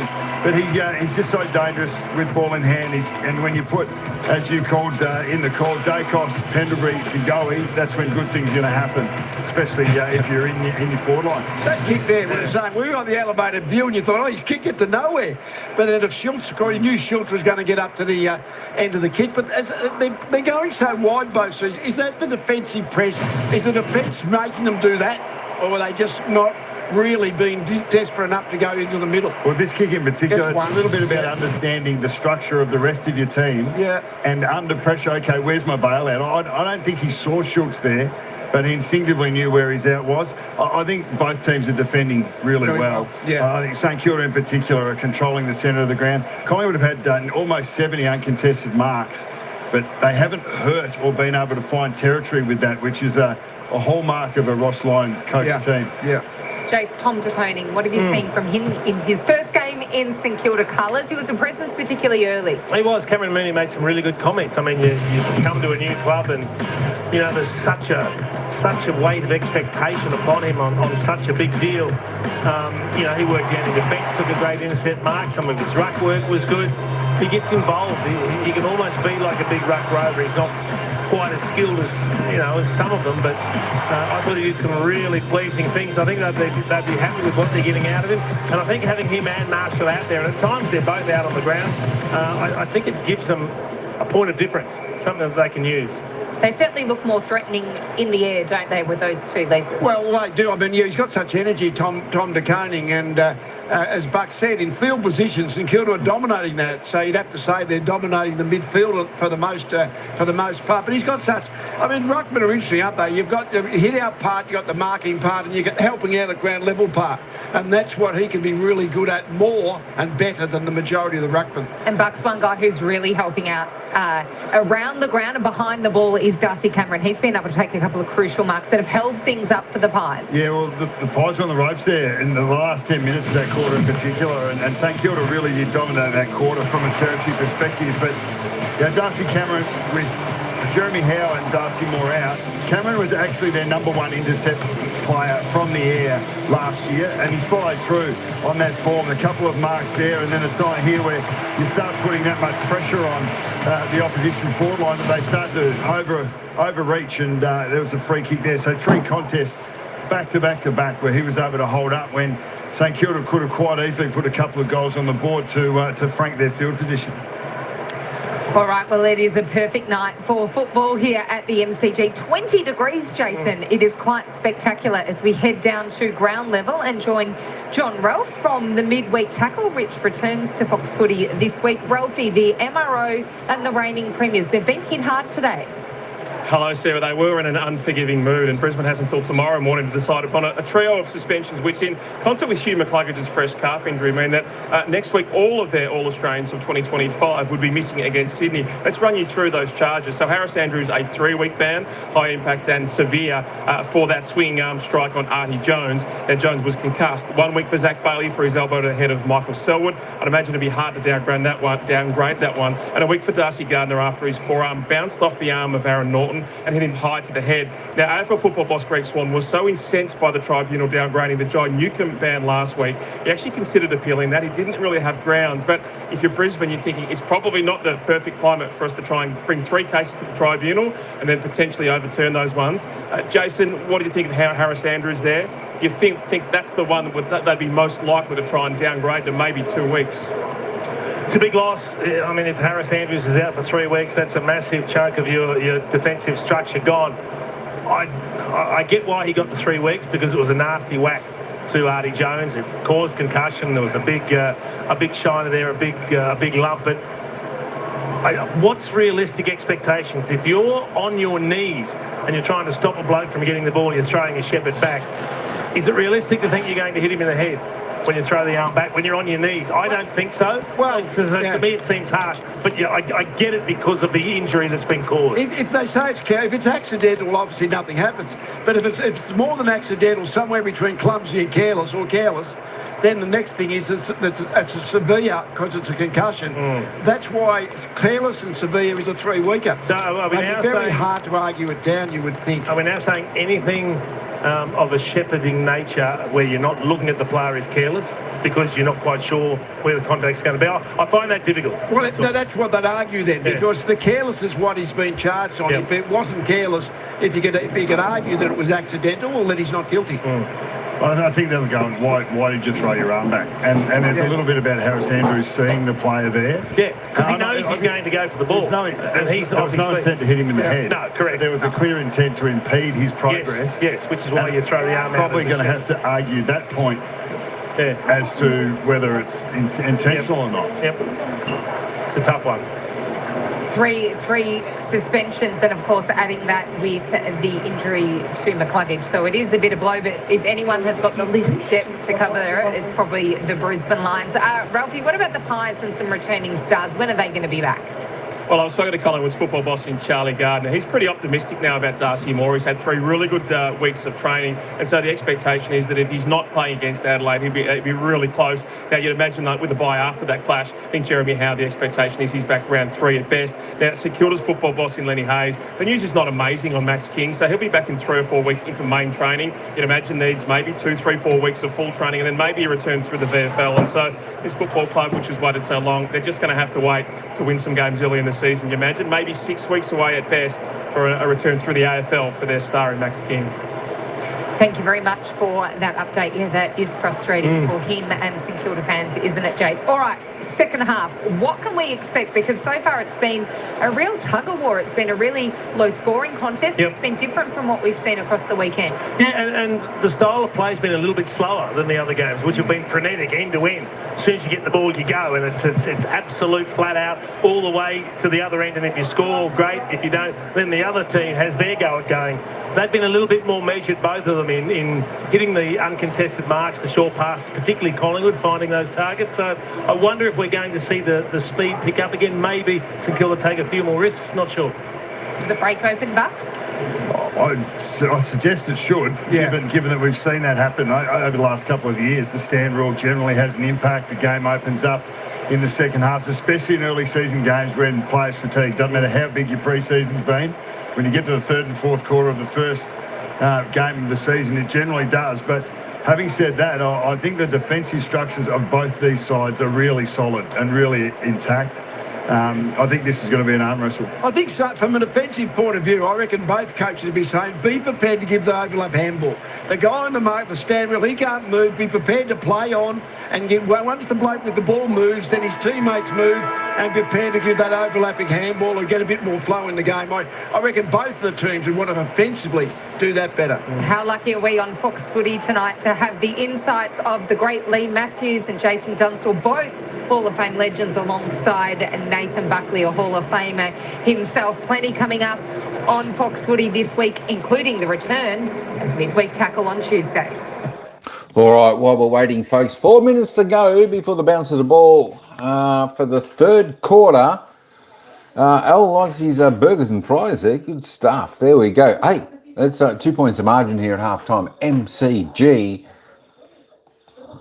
Make sure you stick around. We're in for a cracking second half. Before we go any further, we're just going to bob on over and have a look at the goal scorers and disposal getters like we normally do. Check out the stats for some of these. There we go. Let's head out the leading team at the moment. That's St Kilda. Cooper Sharman, the only multiple goal scorer there for St Kilda. He's kicked 2 straight goals. Wanganeen Miller, he's kicked one with Mitch Owens and Bradley Hill. Not a great deal of goal scorers in today's match so far, but that could certainly change in the second half, could open up a little bit. Lockie Schultz, Jordan Ngoi for the Magpies. They've both kicked 2 apiece. Daniel McStay, he's got a single. There we go, just the 3 goal scorers there. Let's have a look at the disposal getters. Dan Houston picks up the ball a little bit there. I think he had about 9 touches in that second quarter. He's up to 19. He's having a good game. 14 kicks, 5 handballs, 7 marks, a couple tackles and a clearance. Josh Dacos up to 19. He had a bit over a handful of disposals in that second term with 19. 14 and 5, same as Houston. 7 marks also, 1 tackle, 2 clearances. Jack Sinclair leads the way for the Saints on 18, still doing well. 8 kicks, 10 handballs, 3 marks. He's had a tackle. Nick Dacos, a little bit quieter in that second term there, folks. I think he had about 13 in the opening term, just to 5 in the second. He's up to 10 kicks, 8 handballs, 4 clearances there for the little champ. Isaac Quainer, 14. Maynard, 13. And DeGoey on 13 also, still with those 2 goals. Didn't add to his tally in that second term. Bradley Hill on 13 there for the Saints. Marcus Windhager on 12 with Wanganeen, Miller and Filippo. And, of course, Sam Flanders all on 12. There we go. There's a few on 12. Jack Crisp, Darcy Cameron both on 12 as well. Darcy Cameron, he's had the 14 hit-outs. Let me just check with the other ruckman down now. Let's see if we can find that for the Saints. Fans out there, if there's any. Let's keep on heading down. Scotty Pendlebury, he's having a little bit of time on the bench. They're just playing him sparingly out there today, just with the 9 touches, but he's been reasonably dangerous with his handball. He's had 1 kick, 8 handballs. Tom de Koning, the big money man, went to St Kilda. He's just had the 9 hit-outs, hoping for a big second half from him for the Saints supporters there. Still side bottom. A quiet opening round game for him, just with the 7 touches, 1 clearance. There we go. Who else have we got there? Jack Higgins just on the 6 still. Cooper Sharman, 5 disposals, 2 kicks, but he has kicked those 2 goals. Tim Membry yet to get on the board there for the Magpies to hit a major. He's had the 5 touches, 2 kicks, 2 behinds. He's had 3 handballs and a couple of marks as well. Bo McCreary doing a bit of groundwork there, but he's only just had the 4 touches. Jamie Elliott, he's been super quiet out there this evening, just with the 4 touches. 3 kicks, a handball, but no score on the board at the moment. Liam Ryan, I'm not sure whether he's been off the ground. He only had the 2 touches from the opening term. There we go. There are your stats from the opening half, folks. We're going to take you back down to the commentators because the bounce of the ball is only about 30 seconds away, and we want to get down there for the bounce of that. All right, let's head back down to the ground. Players still in their huddle. They'll be taking their positions in just a moment. But it's the Saints by 2 points as we head back down to the action. So 50s. McStay has kicked 1 goal. Buller in his first game as a Pie hasn't yet kicked a goal, and Jamie Elliott hasn't either. So if they do get some supply, where are the goals going to come from, do you think? Well, it's interesting. They've been more efficient than the Saints have when going forward. St Kilda should be further in front with that territorial dominance, but it all comes down to the use of the football going forward. I just think Collingwood don't necessarily rely on one player. They get a great spread. Everyone gets their opportunities. The mids will push forward. They'll try and get goals. You've got a lot of clever forwards. Schultz has looked dangerous a number of times. McStay hasn't quite got into the game. They'd love him to start getting a couple of marks. They'll just keep doing what they're doing. The query for me is, can St Kilda start being a little bit better with their connection going forward? That idea of having Scott Pendlebury start the quarter on the bench, that's gone out the window. Yeah, they've done that one. They need him out there. But that sort of 5 or 10 minute patch at the late in the first quarter when Pendlebury came on and showed a bit of leg, Stakos was got involved. That's when Collingwood really they kicked 4 goals in that first. So they need their good players with ball in hand, and again they just need to attack and play on a bit more, I think. So there's Messiah. Pendlebury starting forward, and we are starting this third term. DeConey just slightly misjudged the lead. McCreary going to be more of a midfielder this year. Dacos with the shape to half forward. Hands from Lipinski along the line to Pendlebury. He just knew the great ones do, and McCreary does it justice. Don't let him leave the ground. He can play forever as far as I'm concerned. The 38-year-old Scott Pendlebury still making us smile. He can't help himself but have goal assists tonight, and there's another one. And look, it's not fancy. He just had to try and keep the ball in. A nice little hand pass over the top. The centre clearance is all important. If you can win centre clearances, you get a great opportunity to hit the scoreboard. And have a look at this. He just knows where the player is. McCreary doesn't have to break stride. Weighted it beautifully, and then it was up to McCreary to work out how he was going to finish. He ran in to give himself the nice round the corner angle and finished beautifully, and that's the efficiency that's been better at their forward end than St Kilda's. Another goal. I was going to say their scoring change are much more effective when both Pendlebury and Dacos were involved at the same time. The Pendlebury factor there again. So McCreary just tries to tunnel it to himself. De Koning took it to ground and then got it out to Filippo. Now Flanders. Looper over the top towards Hall. Out wide Boxall. Boxall spearing ball in the Higgins direction. They collide. Owen's taken to ground. Frampton over the top. Josh Dacos, Lipinski. They run it out of half back through Nick Dacos, and then that was beautifully weighted to McCreery. He loves space. He's so fast. Handball Elliott, and now Parker. Low ball inside, and Pendlebury's got it. A little bit of a late nudge, but the umpire not really what to know about it. He played the old man card. Said, "Can I get a 50 out of this if I go down?" And it didn't work. Wants the handball, and he has. End zone. So the kick towards goal is a good one, and it's the Pendlebury factor again. It's another goal assist. That's poor from Saints. They should have known he was going to do that. 100% Mooch, because he's not a long kick. In fact, he prefers to give the ball off to a teammate if he has the opportunity. He's done it again. And McCreery with 2, Jace. Yeah, but he's just so clever, Pendlebury. So he creates space. He drops into that hole. He's reading all of this. You can see the defensive structure. So he's running into a little pocket of space where he knows he can get used. And that's where he gets the kick.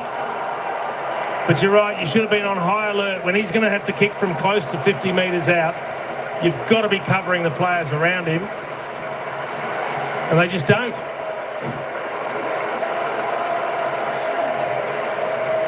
It's very hard to kick your way through a St Kilda defensive zone that Ross Lyon employs so well. So the running handball overlap, that's the key.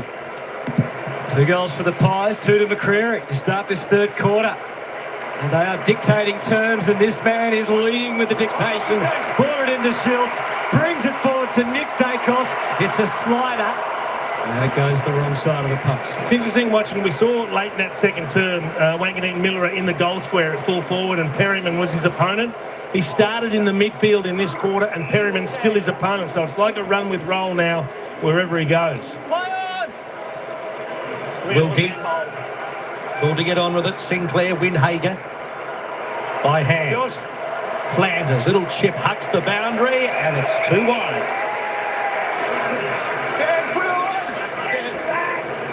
Cameron. Moves it back to Maynard and then on to Nick Dacos. His progress slowed a little in the second quarter, but he's up and at him again in the third. Maynard. Elliott's launching over the pack. Advantage. Not sure he can be unrealistic, but that was deemed so as Flanders goes short to box him. Collingwood seem to be doing those handballs you were talking about, Lee. Just those quick handballs while the man's on the mark, get an overlap. Don't kick over the man on the mark if you can help it. Yeah, moving it forward more, aren't they, too, Collingwood, than they did in the first half, which they had to change their mode, and they go again. Maynard, Dacos, better service. Elliott, Pendlebury to the left, to Goey to the right, further afield, and in all sorts of space was McStay. The kick was strong, it might not matter, and around goes Membry into the post. That is a shot for goal and an opportunity that they might live to regret. Yeah, that's a bad miss. That worked it beautifully. The Pie, he could have turned around and faced the goals and kicked it. He tried to sort of screw it over the shoulder. He didn't need to. He also had a hand pass option over the top. Windhager to Hill. Hill just bereft of an option, so goes short.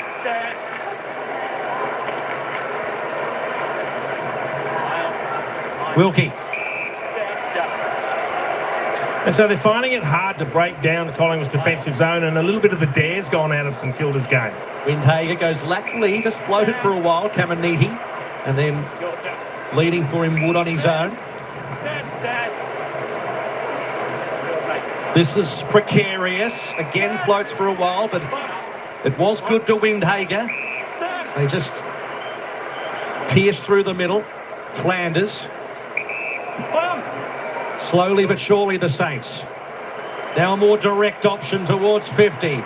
Falls to Hall. Hall grubby kick forward. Cut off by Parker. They grab him. Wilson affects the tackle and earns himself a shot at goal. Well, good defensive pressure. It wasn't a great kick going inside 50 from the Saints. It certainly wasn't to anyone's advantage. But good defensive pressure, incorrect disposal. And this is a massive kick, Darcy Wilson. They've got to get some momentum back into their game, the Saints. And the best emerging player 2 years ago. Received a Rising Star nom in 2024. A little bit more maturity under his belt. Darcy Wilson, the 20-year-old, with that deliberate approach. And it spears right off the side of the boot. Just sucks the life out of you. You get an opportunity to get yourself right back into it, and you miss a sitter like that.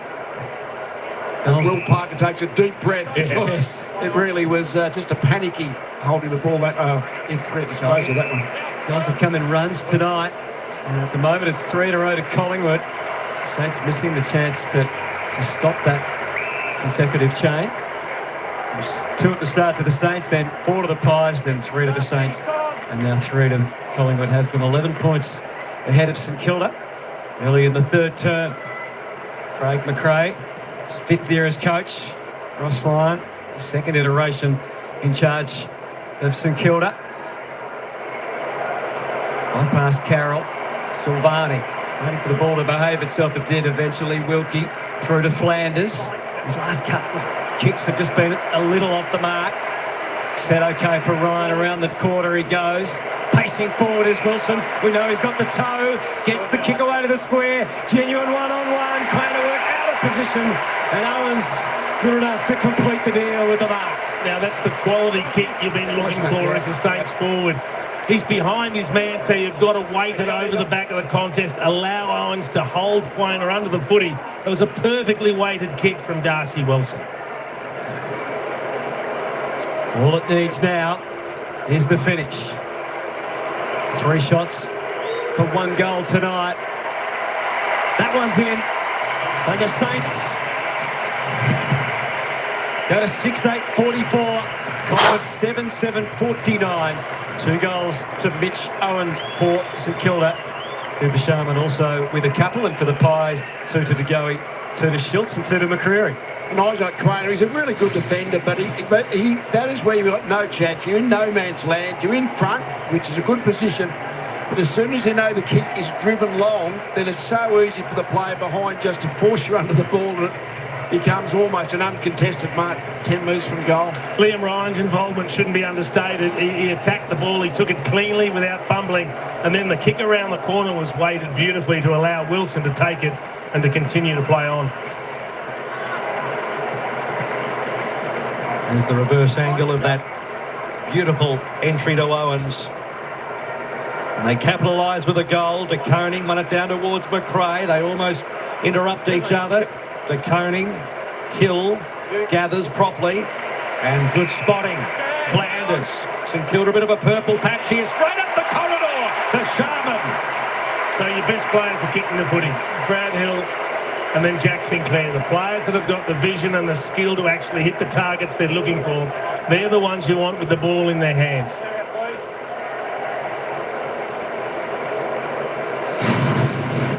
So starting off the season pretty well is Sharman with the 2 goals so far. My apologies, I think I said Sinclair. Flanders. Directly in front to put the Saints in front.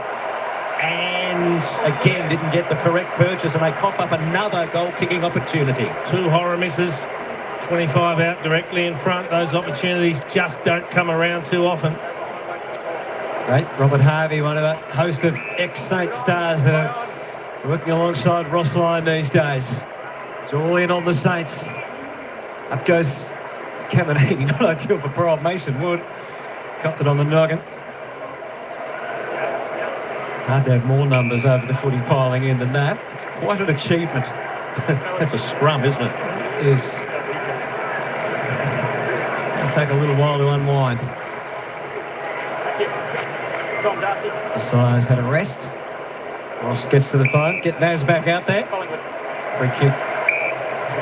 And a grab on Darcy Cameron. Straight off to the goey. Looks to launch off half-back. Bullitt and Caminiti more concerned with each other than anything, and the free kick is going against Caminiti for Jack Bullock.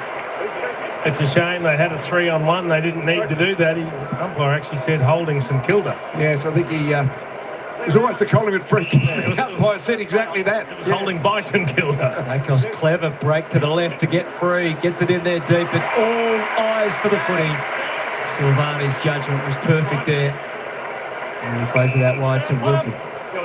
He drops it on the chest of the hard-running Wilson. He's covering plenty of territory at the moment. Darcy Wilson at left half-back. Developing into a fine young wingman. Can play well off half-forward as well. Can hit the scoreboard or set them up. Switches across to Silvani. Gets a little more adventurous through the middle. Garcia back out to Carroll. Carroll, who has wood if he chooses. He decides to go longer, calling on Marshall to get up off the ground. He's forced to fend it away, and then it becomes a bit disrupted. And finally, it's clogged up at half forward. He did well, Marshall, just to get a fist in and spoil that. The kick wasn't to his advantage. So now forced to stoppage. Going to have to get used to being the second ruck, isn't he? He's just had the 5 disposals tonight so far. Waiting for a side to really take this match by the scruff of the neck. McRae up against the boundary. Perryman affects the tackle. Now Carroll off a standing start. Entrance inside 50. Owens, not quite. And then Sharman tried to manufacture something. Frampton, Maynard hoping for side bottom, flicked it backwards. Wood went in hard, pinched by Crisp. Perryman, long side bottom, runs along the line. Down towards Buller, deflects off his chest towards Elliott, and Collingwood are on here. Membry. Go back and have the shot, if there's any doubt. He's got a couple of leads, and he's going to head laterally into the middle of the ground in Houston. Well, that's a good option. If you can find someone in the corridor all on their own. Good courage from Buller to go back with the flight, not knowing what's coming. That set it up. That created the overlap. Stay clear. Stay clear. So Houston directly in front, kicking just inside the arc. Collingwood fans like what they see. He's contracted until 2030, the two-time All-Australian in 23 and 24 for Port. And again, another goal-kicking opportunity goes awry, this time for the Pies. 6-9 to 7-8. Carroll, little give to Hill. Third most metres gained on the ground. Over 500 now, Brad Hill. Frampton, though, whacks it back. Fell Owens' way, couldn't capitalise. Good hands from Long, got this started off the instep of Perryman, scrambling it forward. Buller overruns it. 3 Saints there, Caminiti. Silvani. Well, I guess it was mission accomplished. He got through without letting go of the foot. He got it into safe hands. Woods kick just a little strong, and under the new rules, so Collingwood ball as if Nick needs any help getting extra possessions. Nick Dacos, accurate kick to Lipinski. Lipinski wheels and goes. Keeps it pretty low in the Elliott direction, and then Degoe! Degoe with a similar kick to his first quarter goal, and he's kicked his third.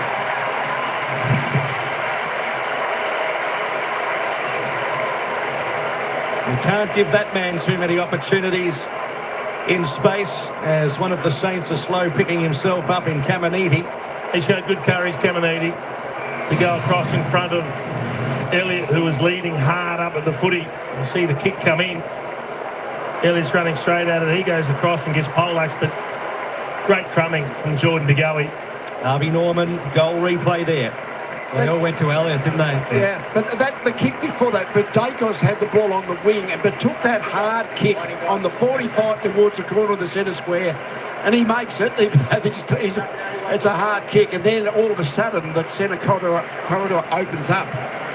7 score involvements, 3 goals for the match for Jordan DeGoey, and the game tilts back Collingwood's way. Buller did the ruck work, the follow, the scramble from McRae. Took the yardage. Higgins hasn't really got into the game yet. His hands are okay to Hill. Out to Wanganeen, Malera. Hill is, I should say, Ryan is on the lead, on the move, but cutting across is Houston, and already it looks like Dan Houston is so much more comfortable in this environment in his second year. Lipinski. Short option. Makes Crisp really forage for it. And now it's locked in.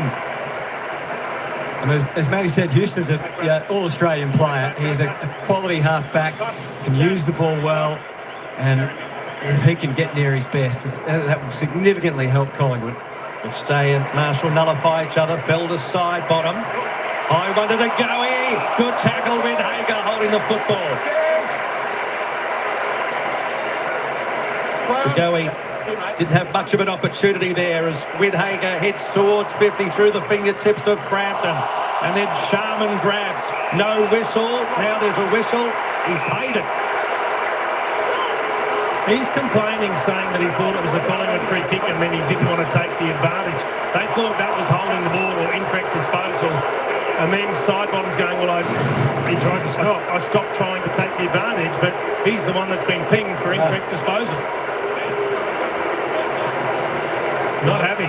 Well spotted, Jace. Yeah, but can you punish them now with this opportunity that probably you didn't deserve? A shot for goal. So Filippo will be kicking just outside the arc here. And it's terrible kick in the end, but it might be Lux of Fortune. Fell to Josh Dacos in the interim. And then Quain will blast it outside defensive 50. Caminiti had his sights on it. He's brought Shields looking for the free. Questionable. Under the new interpretation.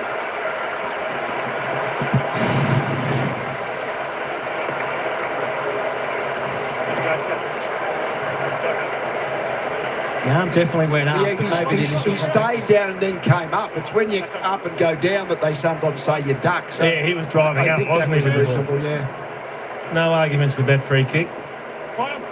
Rapinski strokes it to half forward. Bluff from behind. Looked likely long.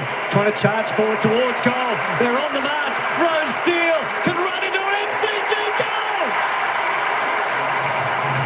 What a moment for Roan Steele.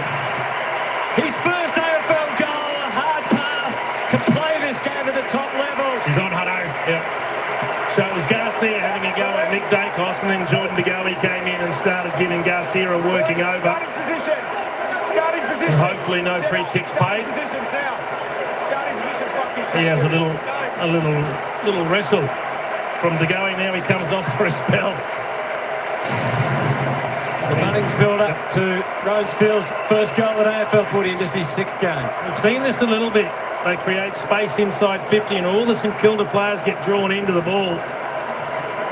And they're leaving scoring options out wide, all on their own. Needed a few more hard hats in there, St Kilda fans.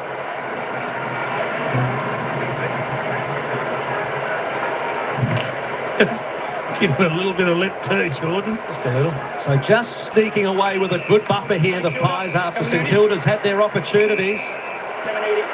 Off with the prize was Wanganeen Malera, who's going to come back. Yeah, you talk about Wanganeen Malera. He's only had the one possession this quarter. The Perryman job on him has been outstanding. Again, why wasn't that advantage? So Garcia to Windhagen, who gets the flyby, and then the long penetrating kick off hands fell to Quainor, running laterally to Nick Dacos. He was under pressure, but he got away with it in elite fashion to Perryman to a 50-50. Lipinski has given away a free kick. Fine line is it between good body use and giving away a free. So Flanders on the slingshot, long ball in the Marshall direction. Pies have the numbers, but Hall has the football and kicks the goal. Much needed. Now this game's alive. Well, it is. It's just that St Kilda's goals are coming a little bit more by luck than by design. It wasn't a particularly good kick-in. They had all the numbers, the Pies, and I think it was McStay who dropped a mark he should have taken. So here's the loose one, the loose tall that's gone back. You've just got to be marking that. Sorry, Kurt, can't see that. Marshall did well at the death, though, didn't he? Just to knock it out. Yeah, no, but it is a clump mark, and as soon as you drop it, then you're outnumbered at ground level. Yep. It's one of those games where fatigue, the early season fatigue will start to set in. It has already. So but mistakes will really be costly because the players haven't really got the energy to be able to rebound quickly to get back in numbers to defend like they would have in the first half. Pendlebury back onto the ground. He heads inside the forward 50. The spirit of the Saints is there. You can feel it around the ground. This Collingwood team, even with a few outs, still very experienced. And they're going to take some hunting down. Oh, missed time jump from Cameron as DeConing didn't go. The umpire let it all pass. Garcia feeding it forward to Flanders. It's about to be tackled. DeConing's got dangerous. Left foot guides in front of Ryan. He'll move abruptly around. Allen screwing the kick back, wanting Owens to leap at the back. Wood got balanced. Boxall cornered, caught. Dubious disposal, allowed to pass. Mitch Owens under assault. They'll have a ball up. 11 points is the margin. Just under 7 minutes remaining in this third term. The air starting just to cool later in the evening as Cameron got a handball away, batted away by Boxall. Flanders did pretty well. Carroll with a curler. Higgins is going to be overwhelmed by numbers and size. Just paid. Just on the right call, I think, for Crisp. Crisp. Across the face to Frampton. And now Steele with a memorable moment in his career earlier on with his first AFL goal. Plays on to Josh Dacos. Probing ball to Pendlebury. Important 6 minutes. Pendlebury to Josh Dacos. Just massage it around. Perryman. Into the middle of the G and Crisp. Go out. What's the next option? Move it on. Steele calling for it in close. Goes long and low. Membry. Gee, that's a good kick. He saw the lead coming. He had to clear a few players and then drop it in front of the ruckman. That was a beauty.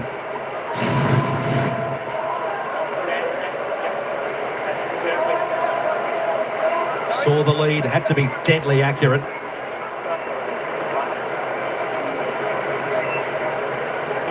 So the kick will be from around about 53 metres here. Had a shot in the first quarter from a similar spot.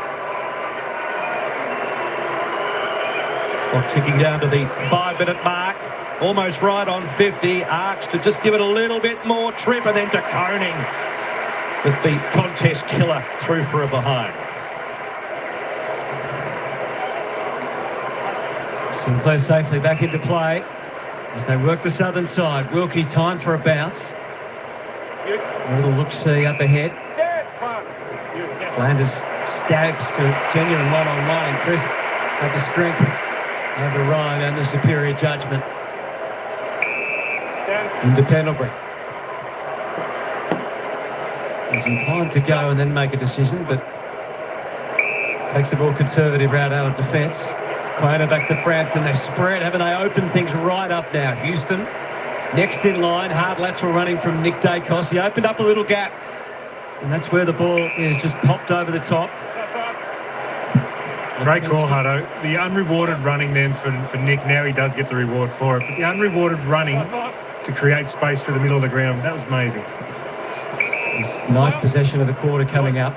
Heads to centre half forward, heads to Cameron. De Koning right with him, but interferes. Important contest, isn't it?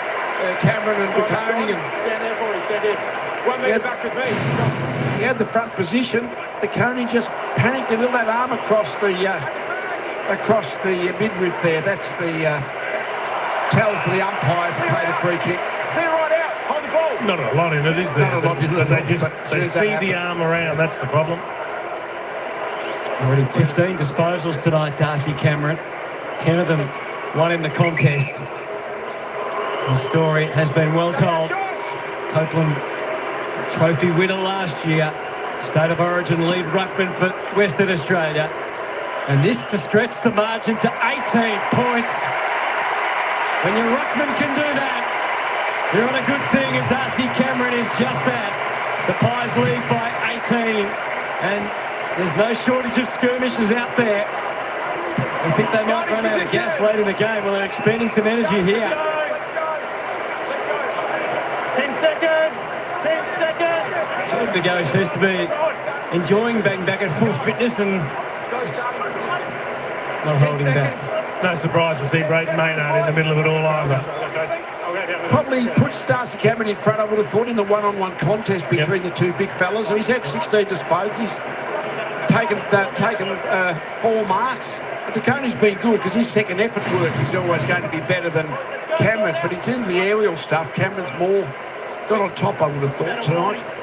Since 2018, the Saints have won just 2 of their 8 games against the Pies. A couple of years ago, round 2 was a memorable win.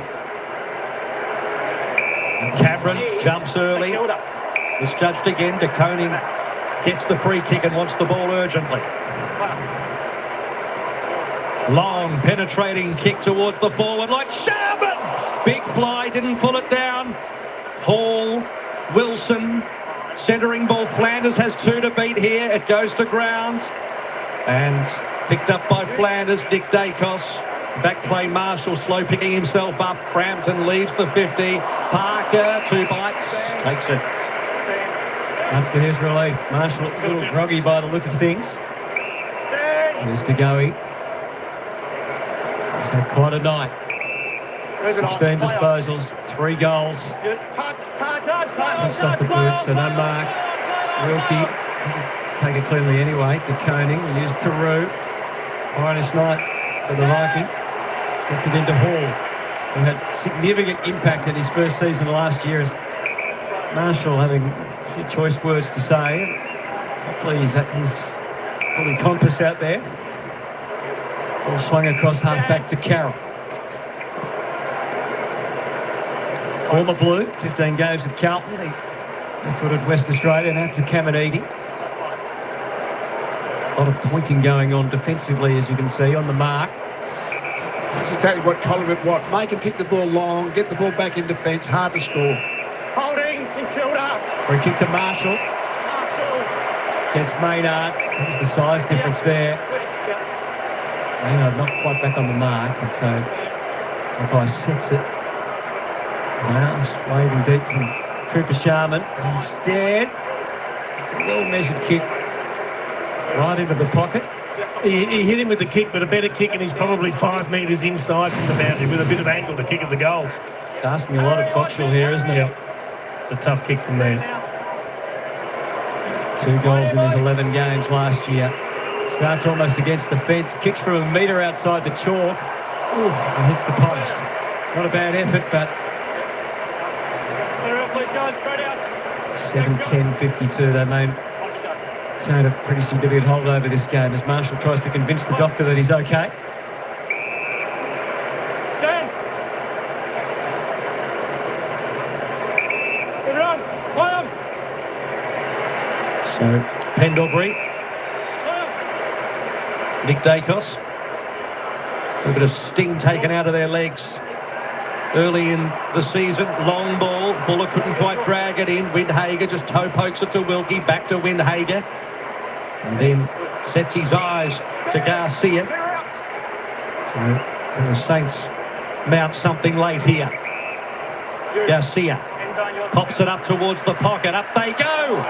Naz flew, couldn't mark. Perryman's hurried ball. Finds Josh Dacos.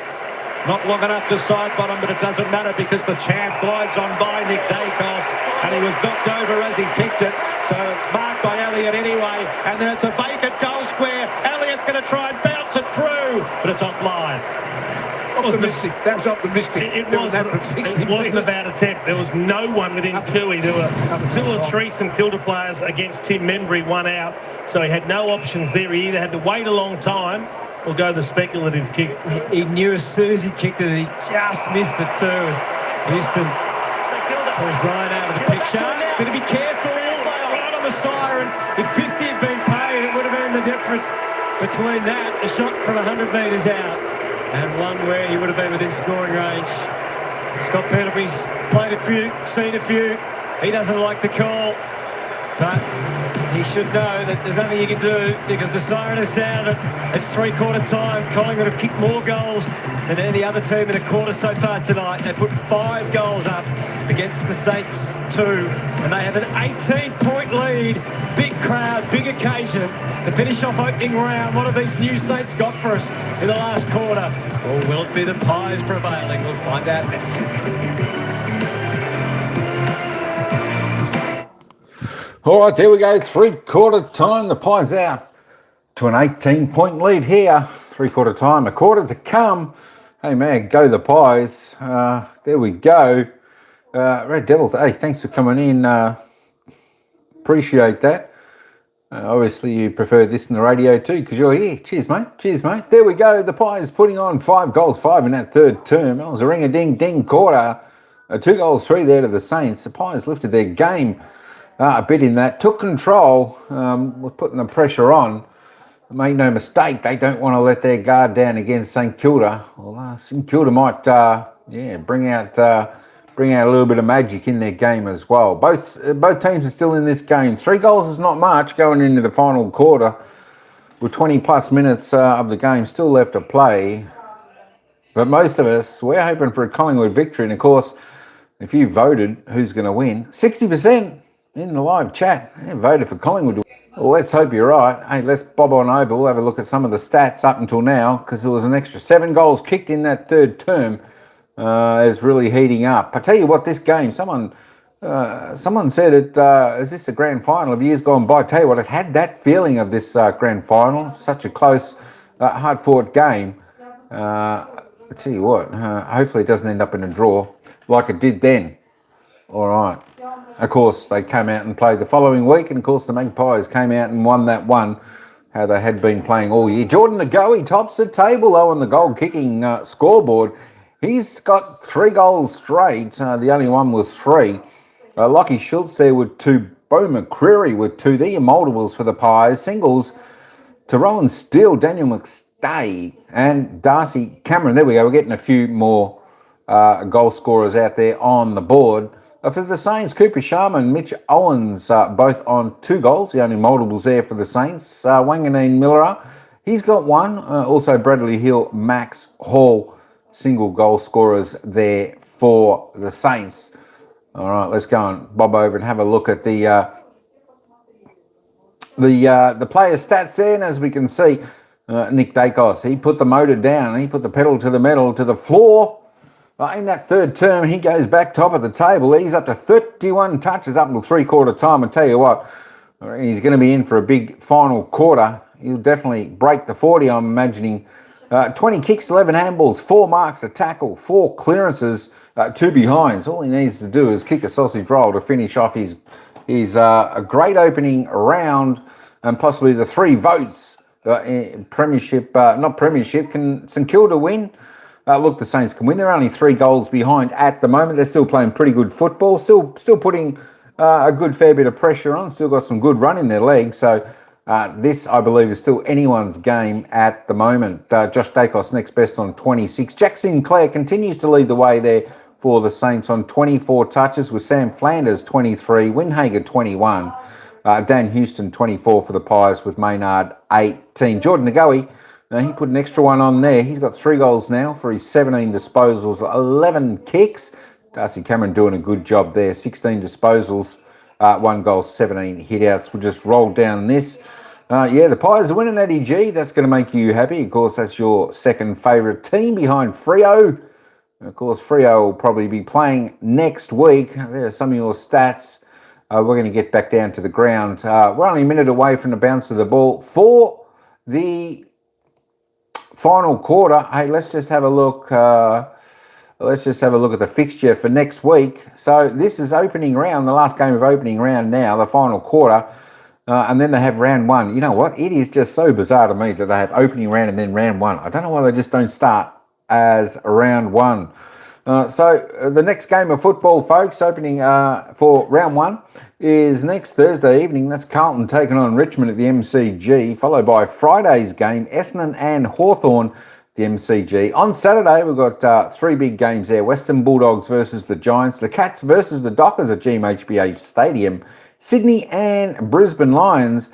And of course, next Saturday night, Collingwood take on Adelaide at the MCG. That's going to be a cracking game for sure. And to round off round 1 on Sunday, North Melbourne, Port Adelaide, Melbourne versus St Kilda, Gold Coast versus the West Coast Eagles. All right, that's enough of me for jibber-jabbering. Let's head on down to the ground. It's the Magpies by 18 points. Let's get down to the action for the final quarter. Quaynor came in and started giving it to him. How does he respond to that sort of thing? And how he responds is important for not just tonight, but for the season ahead. So Perryman's played on him in the midfield. Perryman played on him when he went to full forward, and now Perryman's going into the forward line, and he'll resume battles with Wanganeen Miller, who's playing at half back now. As you would if you're Collingwood. I mean, he's doing well on the one-on-one matchup, so it's an all-ground one now. Wherever Wanganeen Miller goes, Perryman will follow him.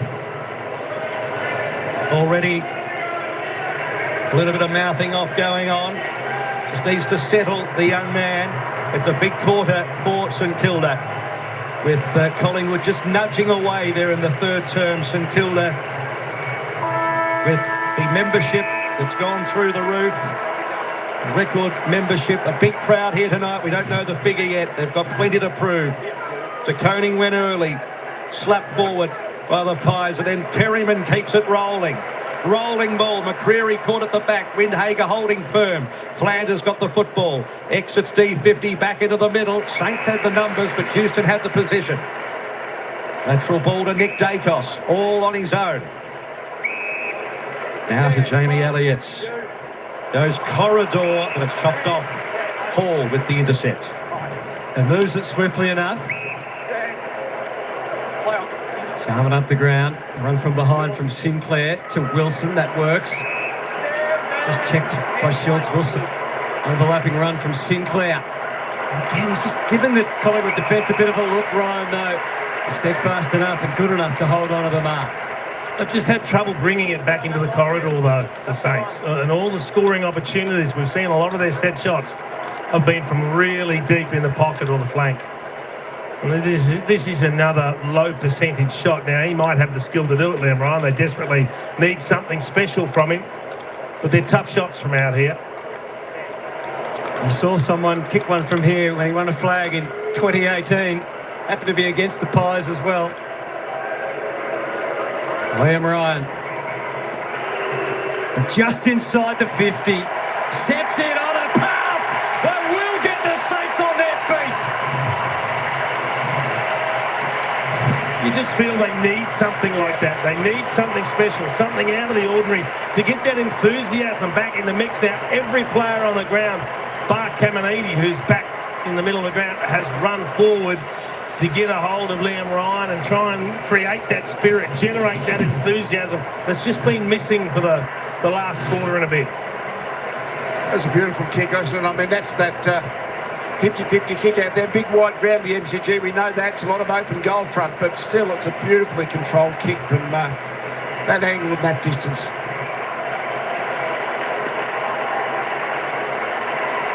So the man that took mark of the year in 2019, that's kick of the night. Does that lift the Saints? Even Maynard. How good's that look? That was pretty good. Yeah, I love that look. Back to 2 goals. De Koning won it down. A little bit of wind in their sails here, the Saints. Back inside 50. Higgins and Tarua there. Grabbed by Crisp, though. And that's going to be just touched in the nick of time. But the Saints through Hill can retreat the football back inside over the head of Ryan Higgins. Couldn't quite grab it. Chris back to Houston. Hugs the boundary. Out of play. Saints ball. So Tarua forward. Interesting. A little bit of momentum for the Saints. Jack Higgins has just struggled to get into the contest tonight. Hill tries to give them every chance to jump and fly, and that's what Owens does. Tarua had a piece of it too. Great tackling from Higgins. That's one way of getting it.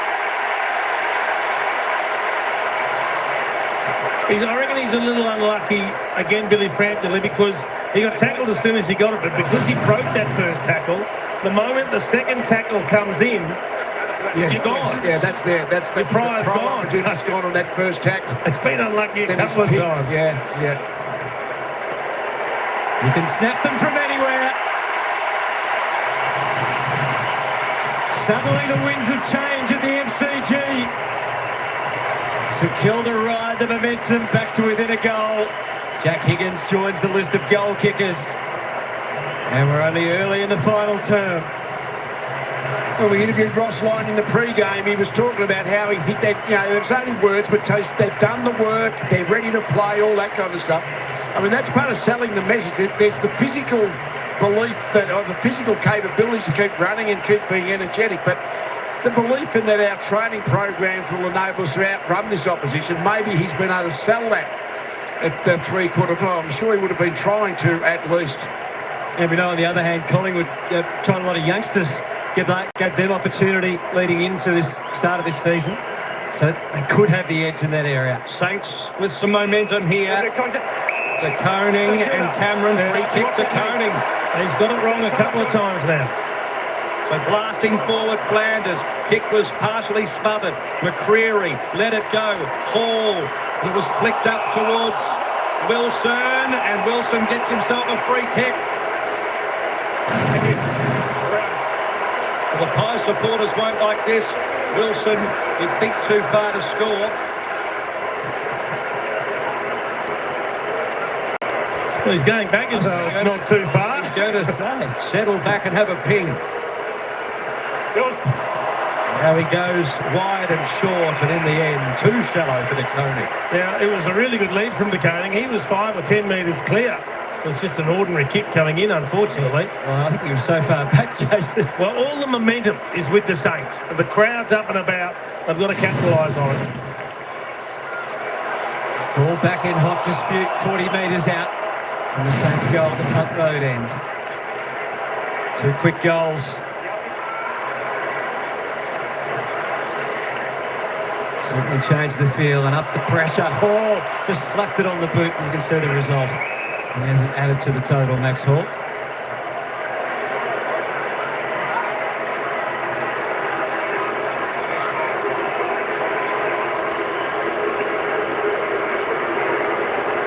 So, Maynard, and a few cheers and a few jeers. So the congestion, Cameron got a fingertip to it. It's going to be a free kick in the contest to Schultz. It's about his third high tackle free kick, Lockie Schultz tonight. Yep, well, physio might be working on the neck later on tonight. Down the wing it goes. Membry had a fingertip to it. Silvani, Wanganeen Malera. Standing start, sprightly kick. Schultz at the back, spoiled by McRae. And he earns himself another free kick to Schultz. Out of zone, umpire paid that one. I'm not sure the umpire who was closer didn't have a better view of things, but anyway. I thought it was the right call. We'll never see two umpires arguing with each other about the free kick. Nick kicks it, mid-range kick. It was a good one to De Goey. Hesitation on the mark, off to Josh Dacos. McCreary and Seipel are there for the Pies. Spoiled just enough from Hill. Taru, body over the ball, long there for the Magpies. Hard stuff going both ways. McCreary prevails. Parker was about to be tagged. He kicked it all, kept away from Elliott.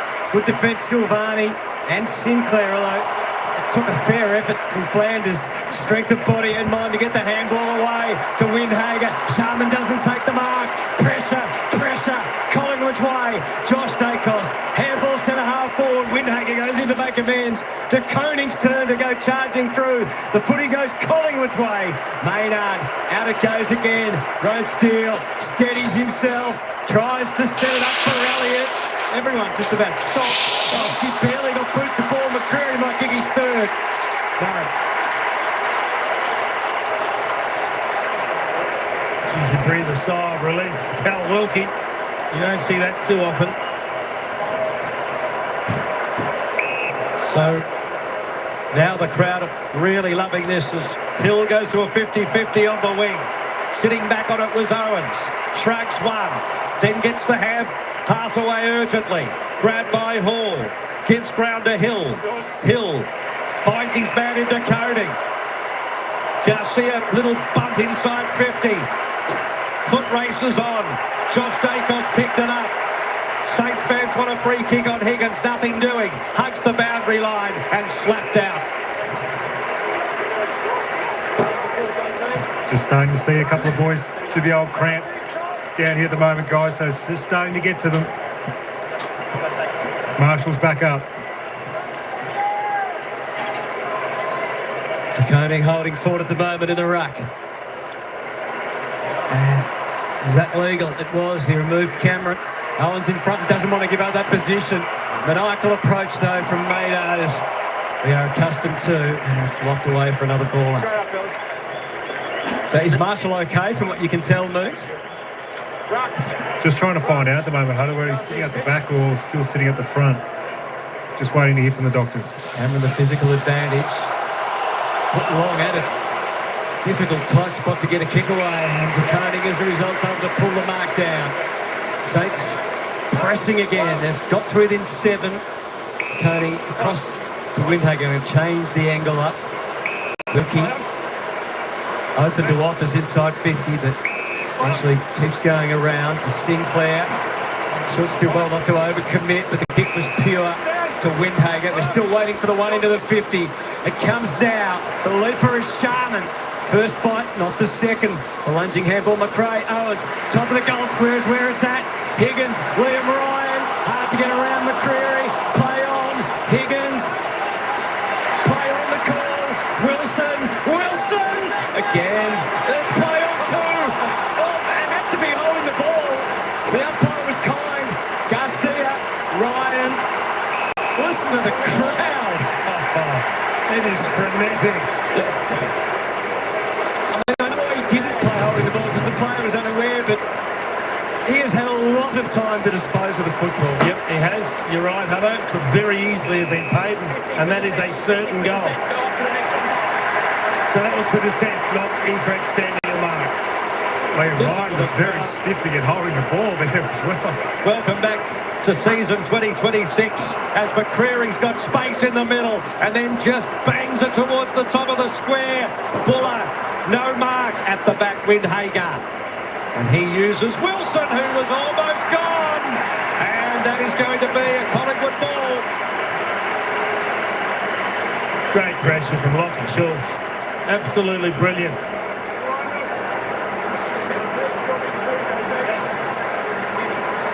So it's Drone Steele outside the field of play at the moment. Back into the dance floor, then kicks to the top of the square. Elliott in the front spot, and he's got it.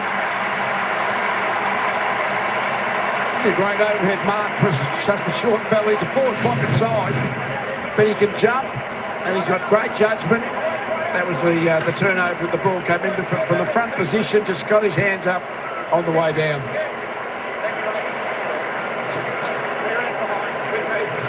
So Jamie Elliott in the crucial stages of this match. It's a goal. And the Buffers back to 13 points. 60 goals last year. Played every game last year. So crucial for the Pies lineup.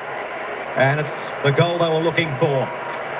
He's only had the 9 possessions, young Drone Steele, but done some clever things. Yes, he's been good, and he would have been had the stopwatch on Craig McRae. Scott Pendlebury's now been introduced to the last quarter, as he's been doing about halfway through. I bet you, as it was getting tight, he must have been saying, "Oh, do I bring him on now?" But he's finally, because his influence in his short patches on the game have been quite significant, haven't they, Scott Pendlebury? Yes. 10 minutes in the first quarter, 18 in the second, 21 in the third, and he's just on now with just over 12 minutes remaining. Collingwood had the upper hand again. Lead by 13 points. Dacos Garcia was right there with him. Pendlebury immediately back to Long and then to Pendlebury again. Feeding it forward. Lipinski searching for the perfect pass. Not far away from McStay. Terrific spin, Sinclair. And got the handball and got the help he needed from Windhager. But the kick was disrupted. Houston, again Pendlebury. Pivotal in the last minute and a half. Back to Long. Just the right fierceness of the kick to McCreary, who will settle and consider all options. Move it on. Including playing it back 25 to 30 metres to Josh Dacos. Just a little lull around the MCG. And there's nothing wrong with possessing the football if StKilda allow them to. Yeah, it is now, because StKilda got a lot of players in their back 50. Elliott on the move. They should be able to cover that on this occasion. Awkward for Silvani. Swept out the handball. Hill. And back to Perryman on the up. Wood. Not easy for anyone. Flanders surrounded by Magpies. Allen, McCreary, good smother. Philippo ensuring the ball goes over the line and out of bounds. Ross Lyon, 375 games as coach. 21 finals. 27 years in the system. Looks like he might be without Rowan Marshall by the look of that. Yeah, I think we're going to put a line through. We haven't heard from StKilda, but I think his night is done. He's sitting up the back of the box. Cameron charges at it through the fingertips. Pendlebury, Allen, and now McCreary from just outside the arc. Dangerous ball, and then killed off in the end by Boxall.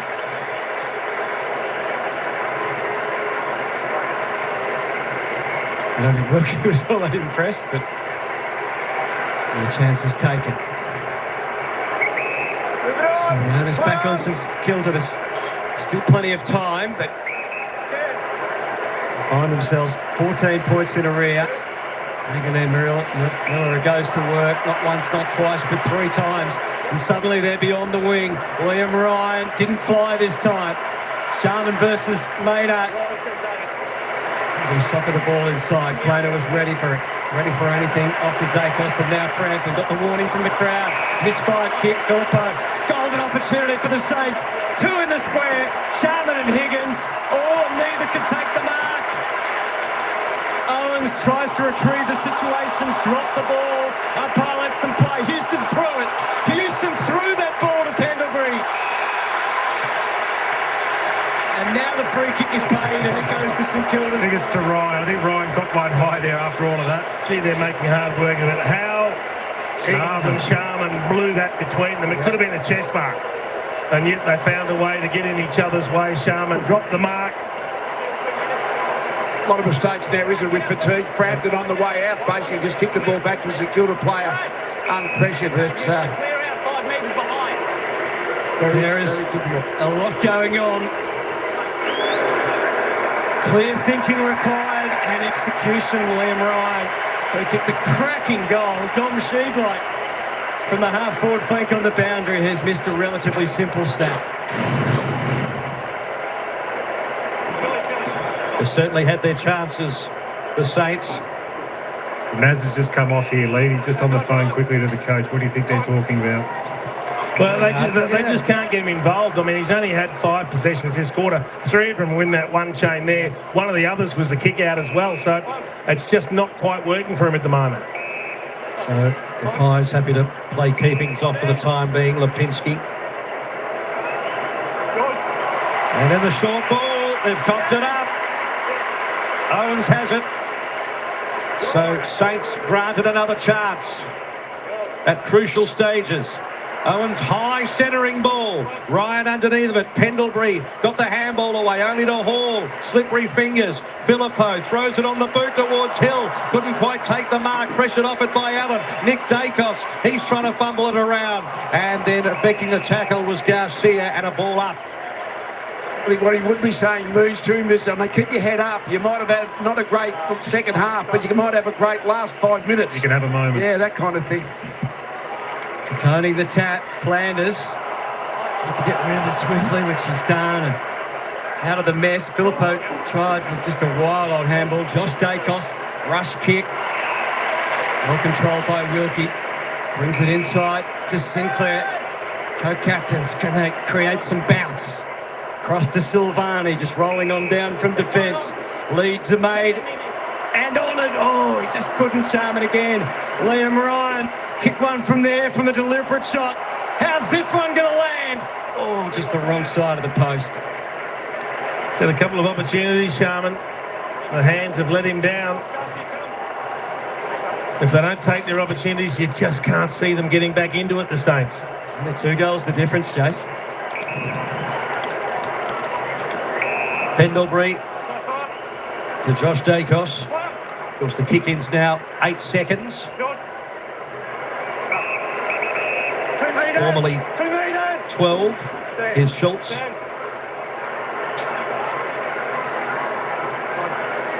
Goes back to Pendlebury, and again, some kick-to-kick.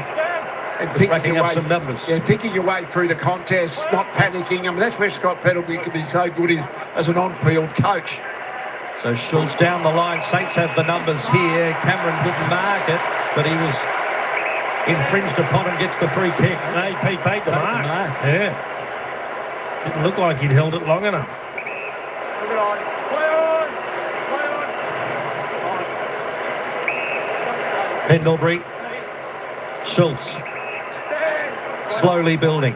Laterally to Pendlebury. Yeah, and these are the games you want composure in, and there's no man with more composure in the game than Scotty Pendlebury.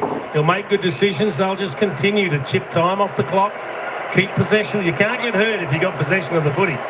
So Josh Dacos and Frampton are now happy just to bunt it around for a while. And the Saints supporters are getting restless. Up the corridor to Maynard. Maynard looks further ahead and then slams it on the boot towards the pocket. Wilkie with the spoil and out. They are very much now when Collingwood got possession upfield. St Kilda are very much getting into their back 50 with extra numbers. So that's why there's so much space across the middle of the ground. And just at this point in time, you might as well just take your time going in. We heard McRae say that a few times, didn't we, before the game, how far back they get in defence. So he's actually told that to his team as well. Pendlebury looking to lean into a free. And he was looking for the high contact on that one. So he might be a little fortunate on that.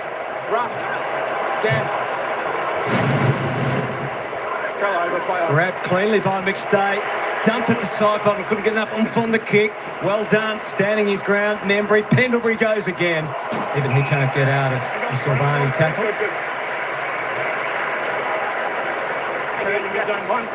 Now the clock becomes an issue.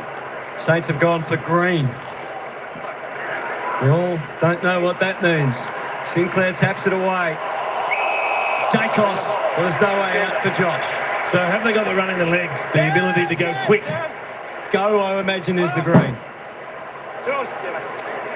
Sinclair, Wilkie, with some room to move. Happy just to saunter it forwards. Further afield to Wanganeen Malera. Was able to gather. Grubby kick, a bouncing kick could cause problems. Crisp, that was a great gather. Got it under the arms to Nick Dacos. Flicks it back to Parker. Back to Nick Dacos. And then out wide, Lipinski. Lipinski now with some room. Down the line he goes. Schultz waits for some further running. Parker, side bottom. Outside 50. Little chip. Shallow ball towards McStay. Grabbed by Long. He's got Steele calling for it. Kicks off line. Meeting it though was Allen. He's got Steele for support. Whistle, and it's going to be a free kick for holding the ball. Carroll comes up with it for the Saints. 2 straight kicks the difference. 4:41 to go. Windhager with that urgency kicks it forward to Rue with a very late spoil, which the umpire said was not a mark, and the spoil allowed. Now he draws the free kick. Sharman goes deep. Kick's got to come in from Owens. Eventually it just dribbles in with no menace whatsoever. Big Bad Billy comes out, gives it across to Quainer, off to Parker. Big going on off the ball. Free kick and advantage is all Collingwood's. Perryman has had a great night, and he plays it short and successfully. And the mark is taken by Lipinski. They just lack composure going forward, the Saints. Handballs to players that are just immediately under pressure. A little bit of panic setting in. Just doesn't look like they've got the legs at the moment, Jace. Crisp darts it to Maynard. Well, they'll continue to chip it if they've got loose players. They're just happy to rack up some disposals here. Frampton. Hey, you've got Billy in your Supercoach team, you'd be happy. Nick Dacos. And the clock just continues to tick. An enemy for the Saints. Nick Dacos to the congestion. De Koning sets himself. Had his name written all over it. Gives ground to Hill. Dodges and weaves and then kicks towards the 50. Too high, too long. Touched over. Mason Wood, he had to get a fingertip to it. He was able to do that. High superior ball use. Showing over the night. 11-12-78 to 9-12-66. 82,500. So St Kilda have broken their home and away record. That's 1+. But they need their players to respond out there. Clearest head was Dacos. Got it onto McCreary. One more would be a finishing telling blow. Buller puts it out in front of Elliott. The fumble allows Wilkie in. It's all go. It has to be for the Saints. Carroll knew that. Silvani on tiring legs. Down the line to De Koning. Have they got enough gas?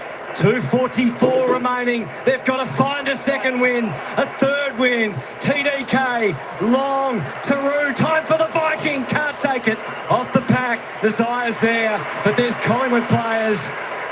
And they are swarming out of defence. Yes, the Saints need something inspired now as the mark is in the hands of Buller. First AFL game for the Pies, and he slows it down. Long and wide, that's where to go now. Not back towards centre forward, I wouldn't have thought. Heading towards the Elliott direction, but breaking free was Wilkie. So last rolls of the dice now for the Saints as Hill's going to horseshoe it out to Sinclair. Got to try and come back through the corridor at some stage. You're just allowing Collingwood time to organise behind the footy when you keep going so wide. So Wilson with a bounce and then a tired kick. Out of bounds on the full. I just feel like they're just going to fall short here. StKilda, for all their efforts. The Magpies, as we know, so experienced, so good in these tight situations. It'll take something pretty special from here, but we do know what the Saints are up. Remember that day at Marvel last year, Jason? Yes, but Nazzie's not quite in the same form as that. Today, yeah. He's on ball here. Perryman continues to do the job. Taru's going to full forward, but the footy is going to half forward for Collingwood.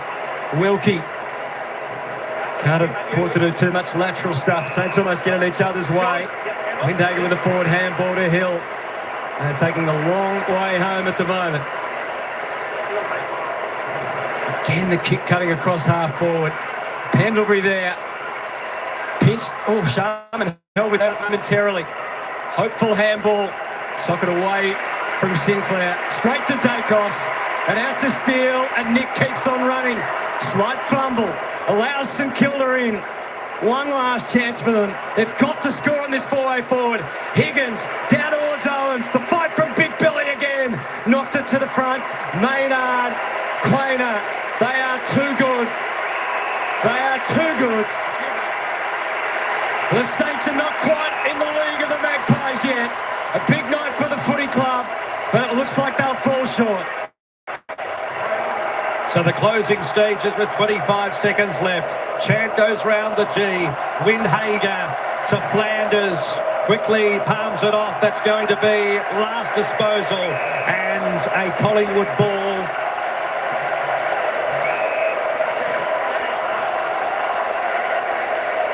So the opening round of football. Great atmosphere at the MCG. StKilda will just fall a little short. And the Pies with their first win of the season.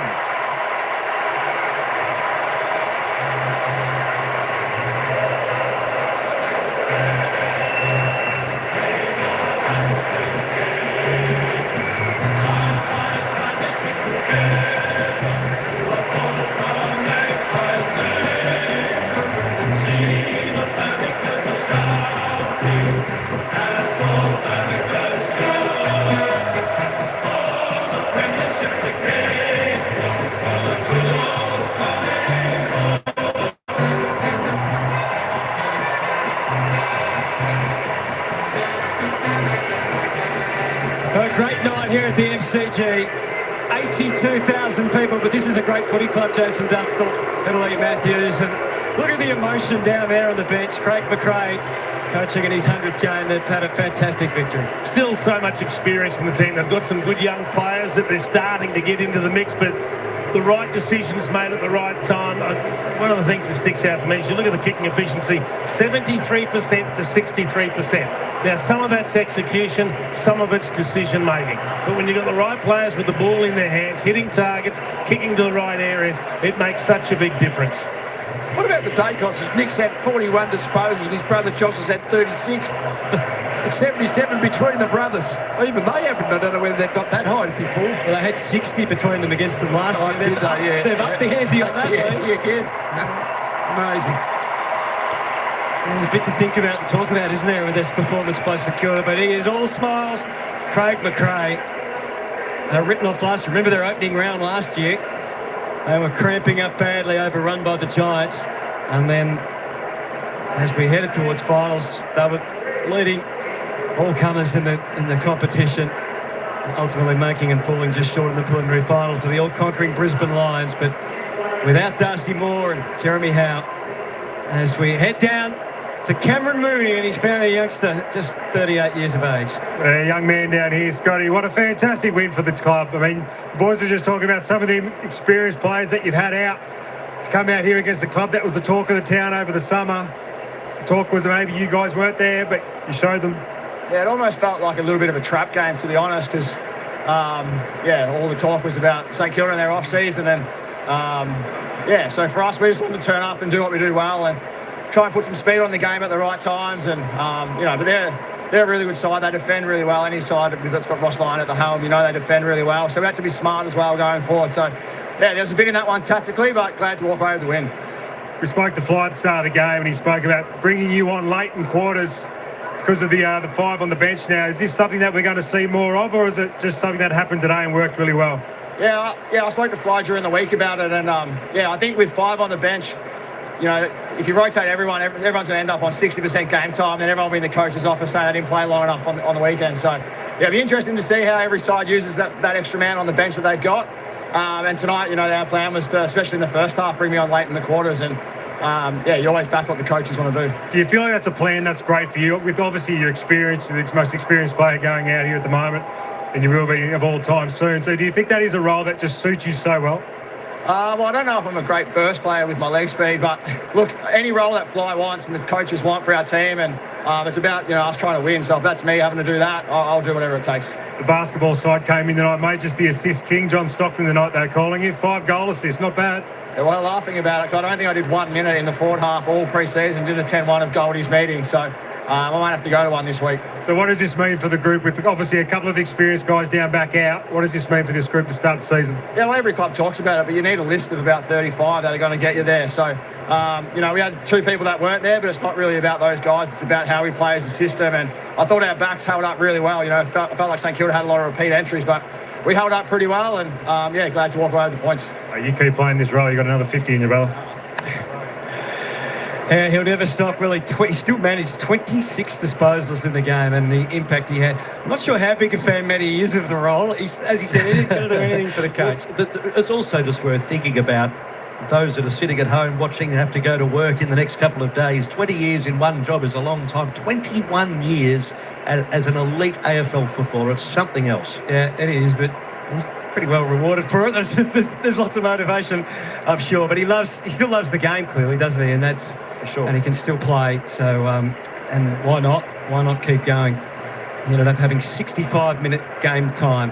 The other story, I guess, of the night, apart from Nick Dacos to the battle with Messiah, which as you can see there, Nick clearly won, was how were they going to stop Messiah? And Harry Perryman had that job for quite a bit of the night moons.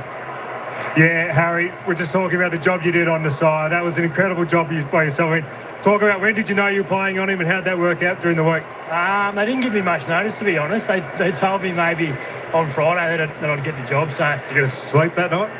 Yeah, it wasn't too bad. I don't mind doing that role. Like, it's good opportunity for me to get in the midfield and run around and just do what's best for the team. So when you're having a look at his game from Friday onwards, what are you looking at and say, okay, what do I need to stop?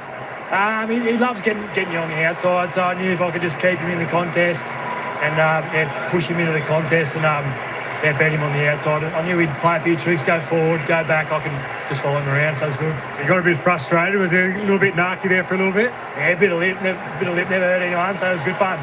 Right, tell me, what does this mean for this group? I was talking to Pendles about, obviously you've got some big guys down back who are out through injury. St Kilda were talk of the town, obviously what they've done over the summer. Were you guys ready for this or not? And you proved that you were. Yeah, 100%. We knew they were going to be up for the fight. They've recruited well over the off-season, but we've got so much belief inside our 4 walls, and a few of our old boys are just humming still, and got some young boys coming through, which is awesome. So everyone has played their role.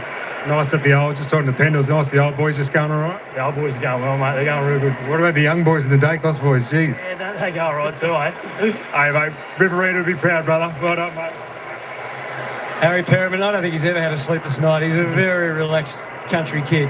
But obviously means a lot to this football club. Talk in the off-season of an ageing list, and they're a club that continually deliver grandstand matches, big matches, well, they are high-ticket matches. They're so used to it, aren't they? And you see, that's going to be a huge game. It always is a great fixture here at the MCG against the Adelaide Crows. And we remember what happened late last year in that regard over in Adelaide. Then the bye, and then a match against the Giants. So there's a bit to prove there. And then the Lions, who, of course, as we said, ended their campaign last year. So a huge month ahead for the Magpies, but they have started the season off in the most positive fashion with a 12-point win over StKilda, Sarah Jones.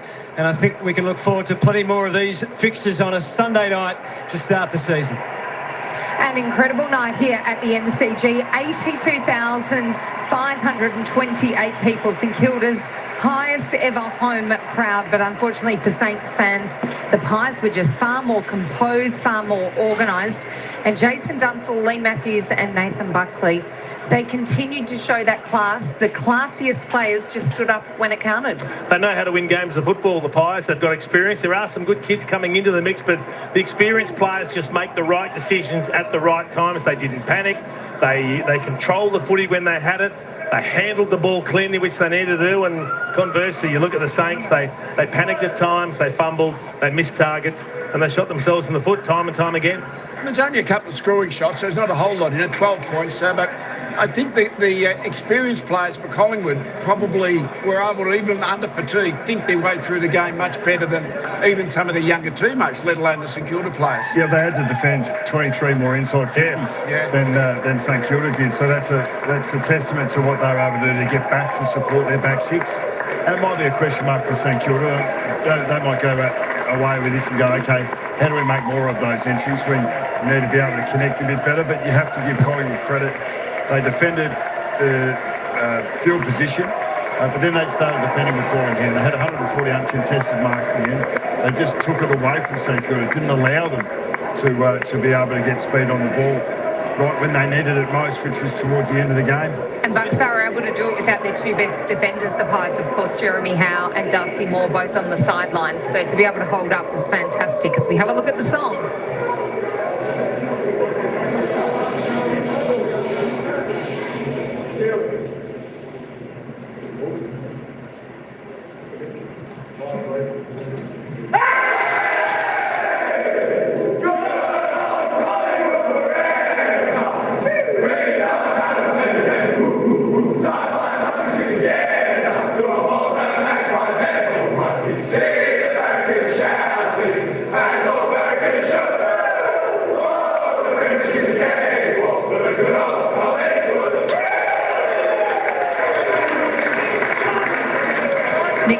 There, leading the team in the absence of Darcy Moore, and what a game he had.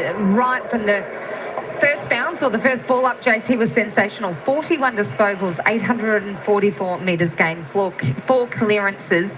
His class, some of the kicks he executed tonight was sublime. He just continues to post scary numbers. His decision-making, his execution, it's a combination of everything. And I love that they try to get it in his hands as often as possible because he makes such good decisions. He's a really good user of the ball. And if he doesn't see what he wants, he'll run and carry. He'll buy himself some time, and then he'll find the right option. And his ability to be involved 1, 2, 3 times in a passage shows his the hard running capacity that he has. He's just a superstar in the game, and so much fun to watch on a weekly basis. Well, he would have been stunned. In the first round last year, he had that cramping situation against the Giants. I'm pretty sure he would have had that on his mind through the whole pre-season. Everyone was spent in that last 5 or 10 minutes, but no one was working harder than Nick to be able to do what he needed to do for his team, to be able to win the ball, distribute it, move it around, make it difficult for St Kilda. So very strong first up performance. I reckon it might have been even his back of the mind that the fact that the public eye of Dacos versus Wanganeen Malira, he may have had absolutely no idea of that kind of build-up, or just maybe he said, well, I'll show them who's the best player at this point in time. He's a pretty competitive guy, isn't he, Nathan Buckley? You would expect that, he's very aware of his position in the AFL community. I think he just always wants to perform at his best, and tonight we saw that. Yeah, look, I think most of the motivation is intrinsic. It's about him finding out how good he can be, but there's no doubt, I think when you get to the upper echelons, you are looking at your deep down in the back of his psyche, not in the front of his psyche, but deep down in the back of it all. Well, let's ask the man himself, because Nick Dacos joins us from the triumphant Collingwood rooms. Nick, we're just talking at the moment about where you get your motivation to continue to hit these high levels. Are you competitive with the other great players in the game, or are you just finding an internal battle with yourself to be the best player you can?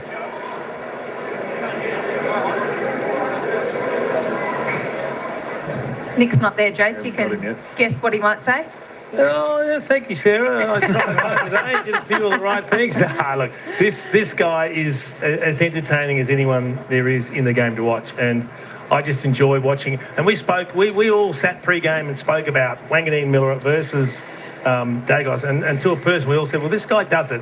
He's been doing it for years, and he does it every single week, and he just continues to do it. And he showed us again tonight, so I don't know why we bother comparing him with anyone. He's nearly incomparable. Running capacity. He does. I mean, He his does. ball skills and his decision making is great, but the amount of ground that he covers at high speed, I'd love to see his GPS numbers compared to other players.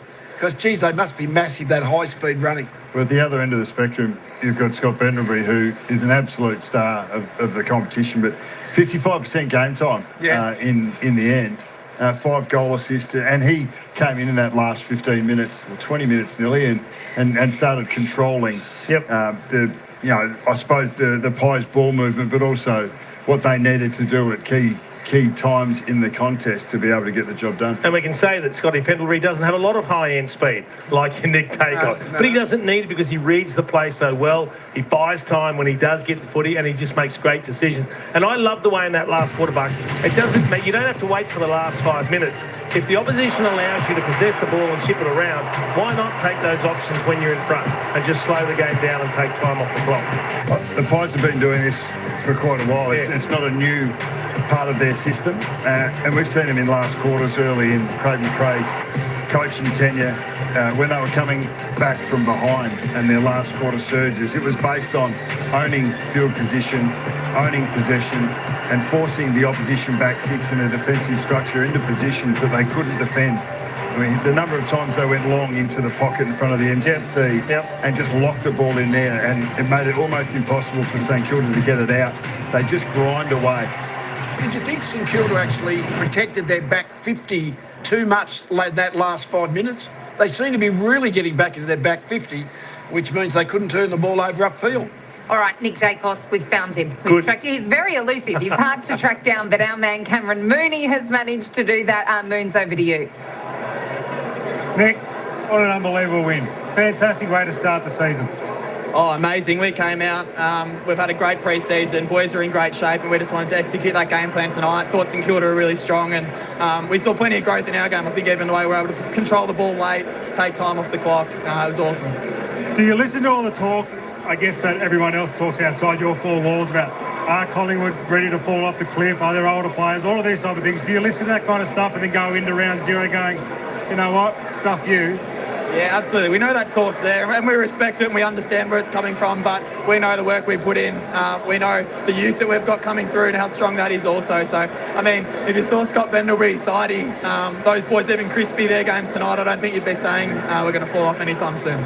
So talking about Scotty Pendlebury's game, spoke to him after on the ground. He talked about, he's coming on midway through each quarter because of that 5-man on the bench. It seemed to work a treat for you. Oh, absolutely. And he sort of split his time playing up forward, and I think we just saw how creative he is forward to centre, especially if teams aren't going to prepare for Scott Pendlebury, he'll cut you up. So he's a star. He's taught me so much. He constantly teaches a lot of the younger boys continually throughout the week too. So he's so valuable around our football club. It's been a while since we've seen Geordie, have a 3-goal game and just have that kind of an impact, isn't it? Absolutely. He looked like he had his power tonight. I think Fly's touched on it many times, and he addressed it before the game too. He's had a massive pre-season. He's been running off the charts, and we want to play him more in midfield. He's just a bull in there, draws so much attention, and forward to centre, he's so damaging. Were you surprised Windhager didn't go at it tonight? No, we didn't think he would. They've tagged in the past, and we felt like we've been able to exploit it, and we prepared as if he wasn't going to, and it didn't come, but had Garcia. So that's something that we'll continually feel like we can exploit if opposition want to come after one of our players, and I think you saw that late. If they're going to be selfish tagging and not help out with their teammates, we'll just chip the ball around and take time off the clock. Harry Perryman's job tonight on Naz, I mean, that's one of the best tagging jobs I've seen in a long time. I don't care about all the stats and that from the boys. He was best on ground for us tonight. I don't know how many touches he had, but continually just does a role for the team, and he's such a good player, such a good lad to have around the team, and I think it sort of got discussed during the week if anyone wants to play on Naz, and Bez was the first to put his hand up. He just loves it. He wanted to go with him everywhere, and he did it great tonight. Do you and your brother have a little bet on the side there, just who can get the most possessions? No, we don't. No, we don't. But he's finding it a lot half back, and he's doing a lot of damage. So it's good having him back there. Mate, how good is this win for this team? Oh, it's massive. We don't get too carried away. We understand we've got Adelaide in 6 days, who strong team. They finished first on the ladder. So much firepower going forward too. So we'll start to prepare for them, but it's so nice to have the families back in the rooms and just soak this one in. Great start of the race here, mate. Thanks, mates. Brilliant work there by Cameron Mooney. Nathan Buckley, he's as impressive off the field as he is on it. He's a brilliant young man. Yes, he's carried himself with aplomb, throughout his 4 years into his 5th season, but just the husky voice, I wonder, you know where that comes from. Like, he would be the loudest player out on the field. Like, not only directing his teammates, but calling for the ball. It'll take him 24 hours to recover, because if you want the ball as bad as he does, and he works so hard, that's where that would have come from. You definitely could hear it, couldn't you? And Moons commented in the game about how he was also, as much as he was getting the ball, he was also not getting it at times when he was in space, just because of all that hard running.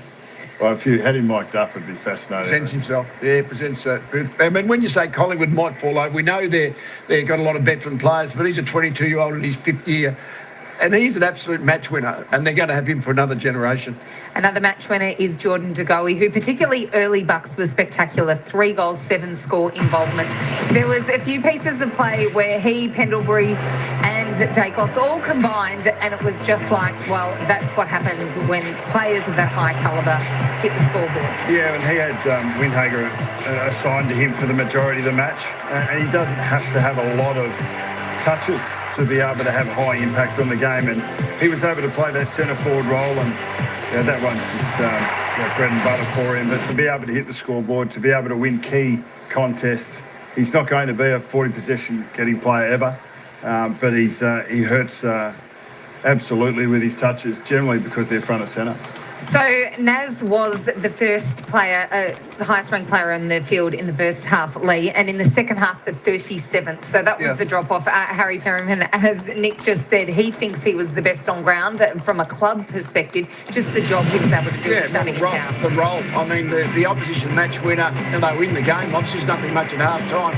But then in the second half, the opposition match winner was just shut down, denied time and space. I mean, that's the thing with any player, really, any of those midfielder types. I mean, you're going to get a body wanting to take control of you so that you don't have an easy run at the ball and that kind of ilk. And I suspect he's only burst onto the scene, as we've talked about, the last half season, that Wagon and Malira. But you would have thought, you want that today, you thought, to beat StKilda, because he's such a good player when he's on and when he gets the ball in his hands.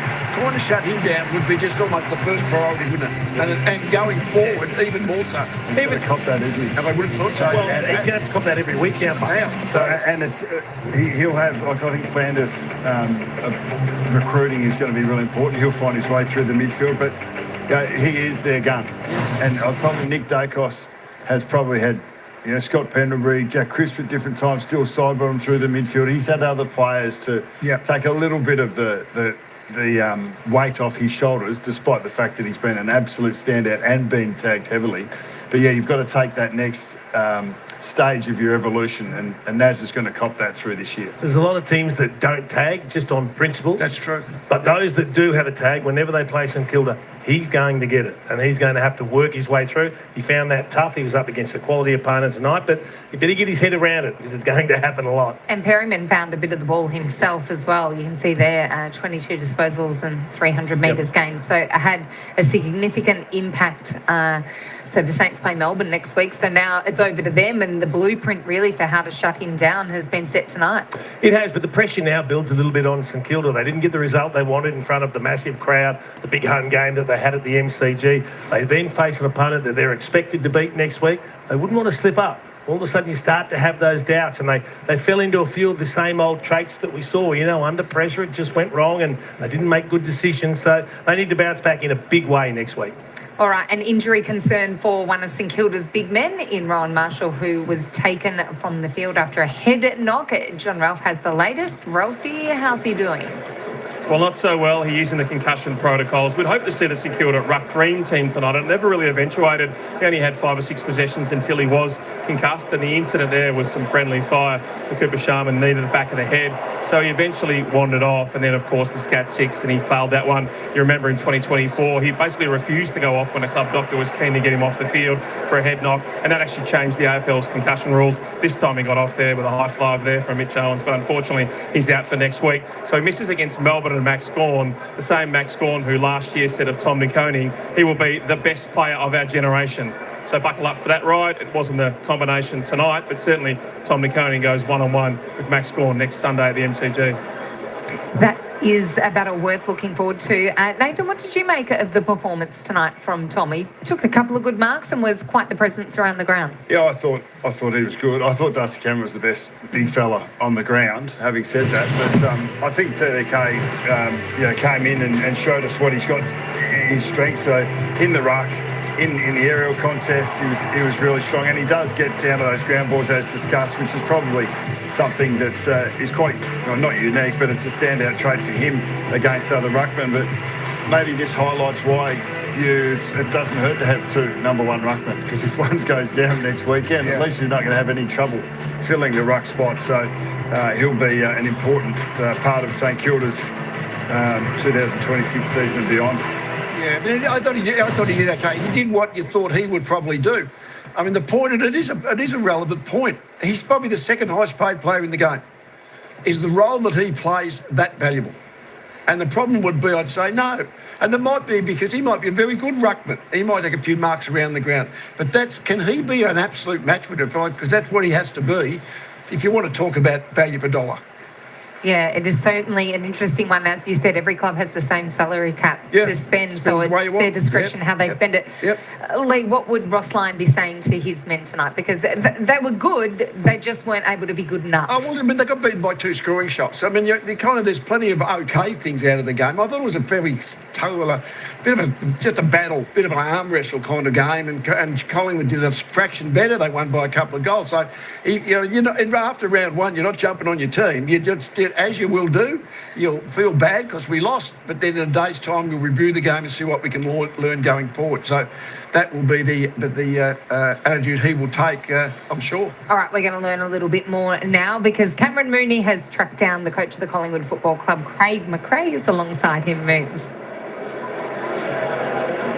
All right, Fly. How happy are you, mate? Well, we have won around 0, so this is a new experience for us. But we're only 3 years into it. I know. No, just really pleased. I thought there's so many parts of our game tonight that we've been practicing all pre-season to try to come to fore. And we had like 140 uncontested marks. Maybe that's an extreme number, but controlled the ball. But our best players played well, and no, I'm really happy here.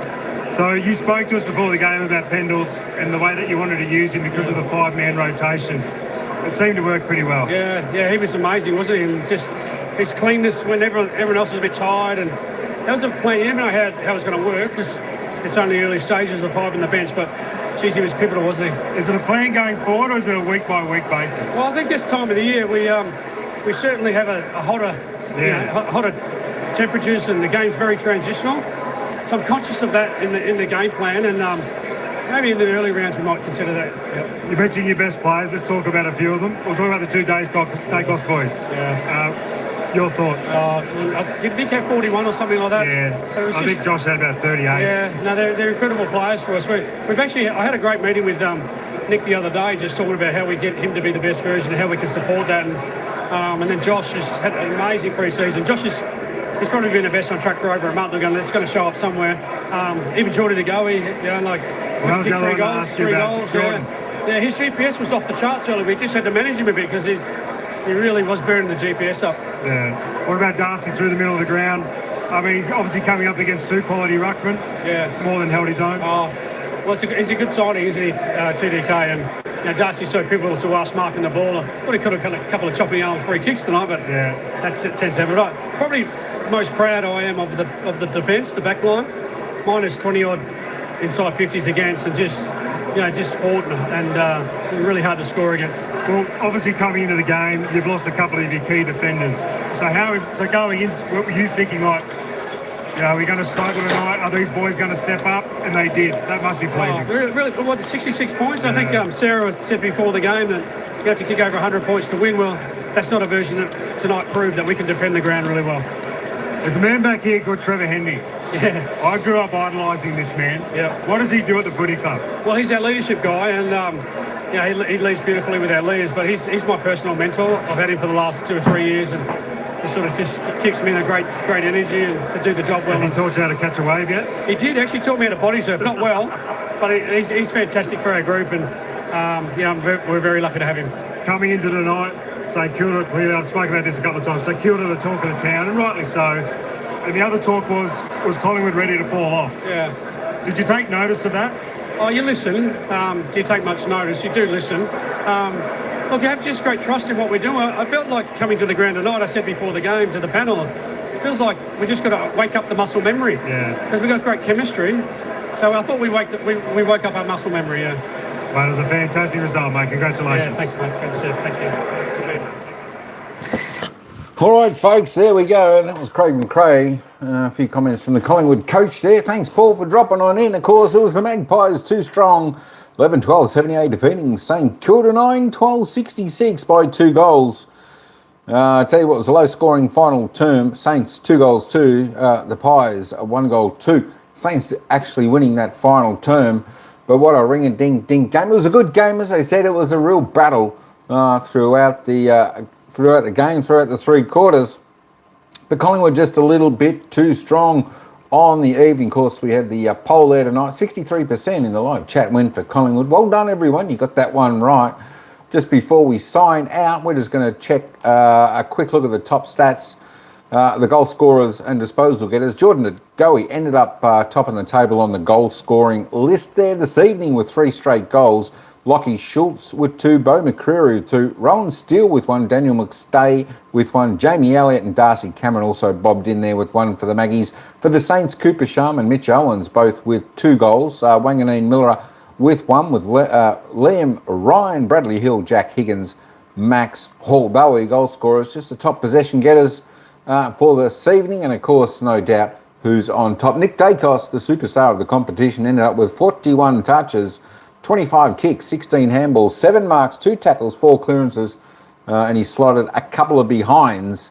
Just wasn't quite able to get a goal, but I tell you what, his work around the ground was just huge. Josh Dacos, his brother, 36 touches. The Dacos brothers, 77 possessions between them, 27 and 9, 13 marks for Josh. A tackle and 3 clearances, fantastic. Dan Houston, next best for the Magpies on 28. Braden Maynard, a great game, 27. Scotty Pendlebury, only 55% game time he played, but yet 5 goal scoring assists, 26 disposals, 9 kicks, 17 handballs, 8 marks, 4 tackles, 3 clearances. How good is he? A 38-year-old player, probably, I think he'd be about the oldest going around at the moment. For a minute, I tell you what, he is just a star. He's as good as anyone out there. His decision-making and composure is second to none in this competition. For St Kilda, Jack Sinclair, well, he had a good game there for the Saints, top the table, and the only one of the Saints in the 30s. He hit 35. He had 21 kicks, 14 handballs, 6 marks, 3 tackles, and a clearance. Marcus Winhager, he had 29 there for the Saints. Sam Flanders on 28. Callum Wilkie on 26. Brad Hill on 24. Darcy Wilson on 21. There we go, folks. That is your top goal scorers and your disposal getters for this game.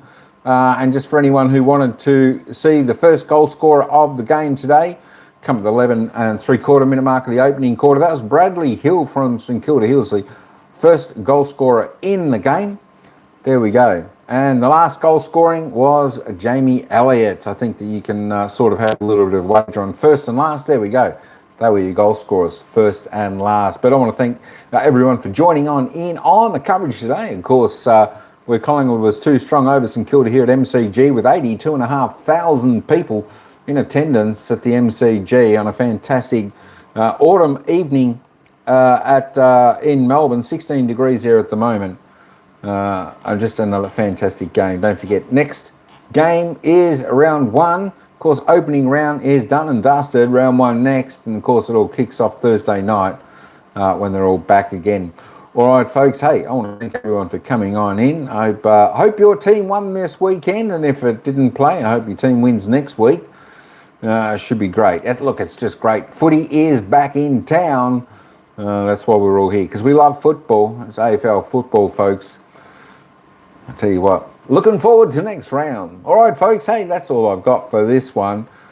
As I said again, thanks all for coming in. Hope you enjoyed the coverage. So until next time, ciao for now. And we'll see you at the next game.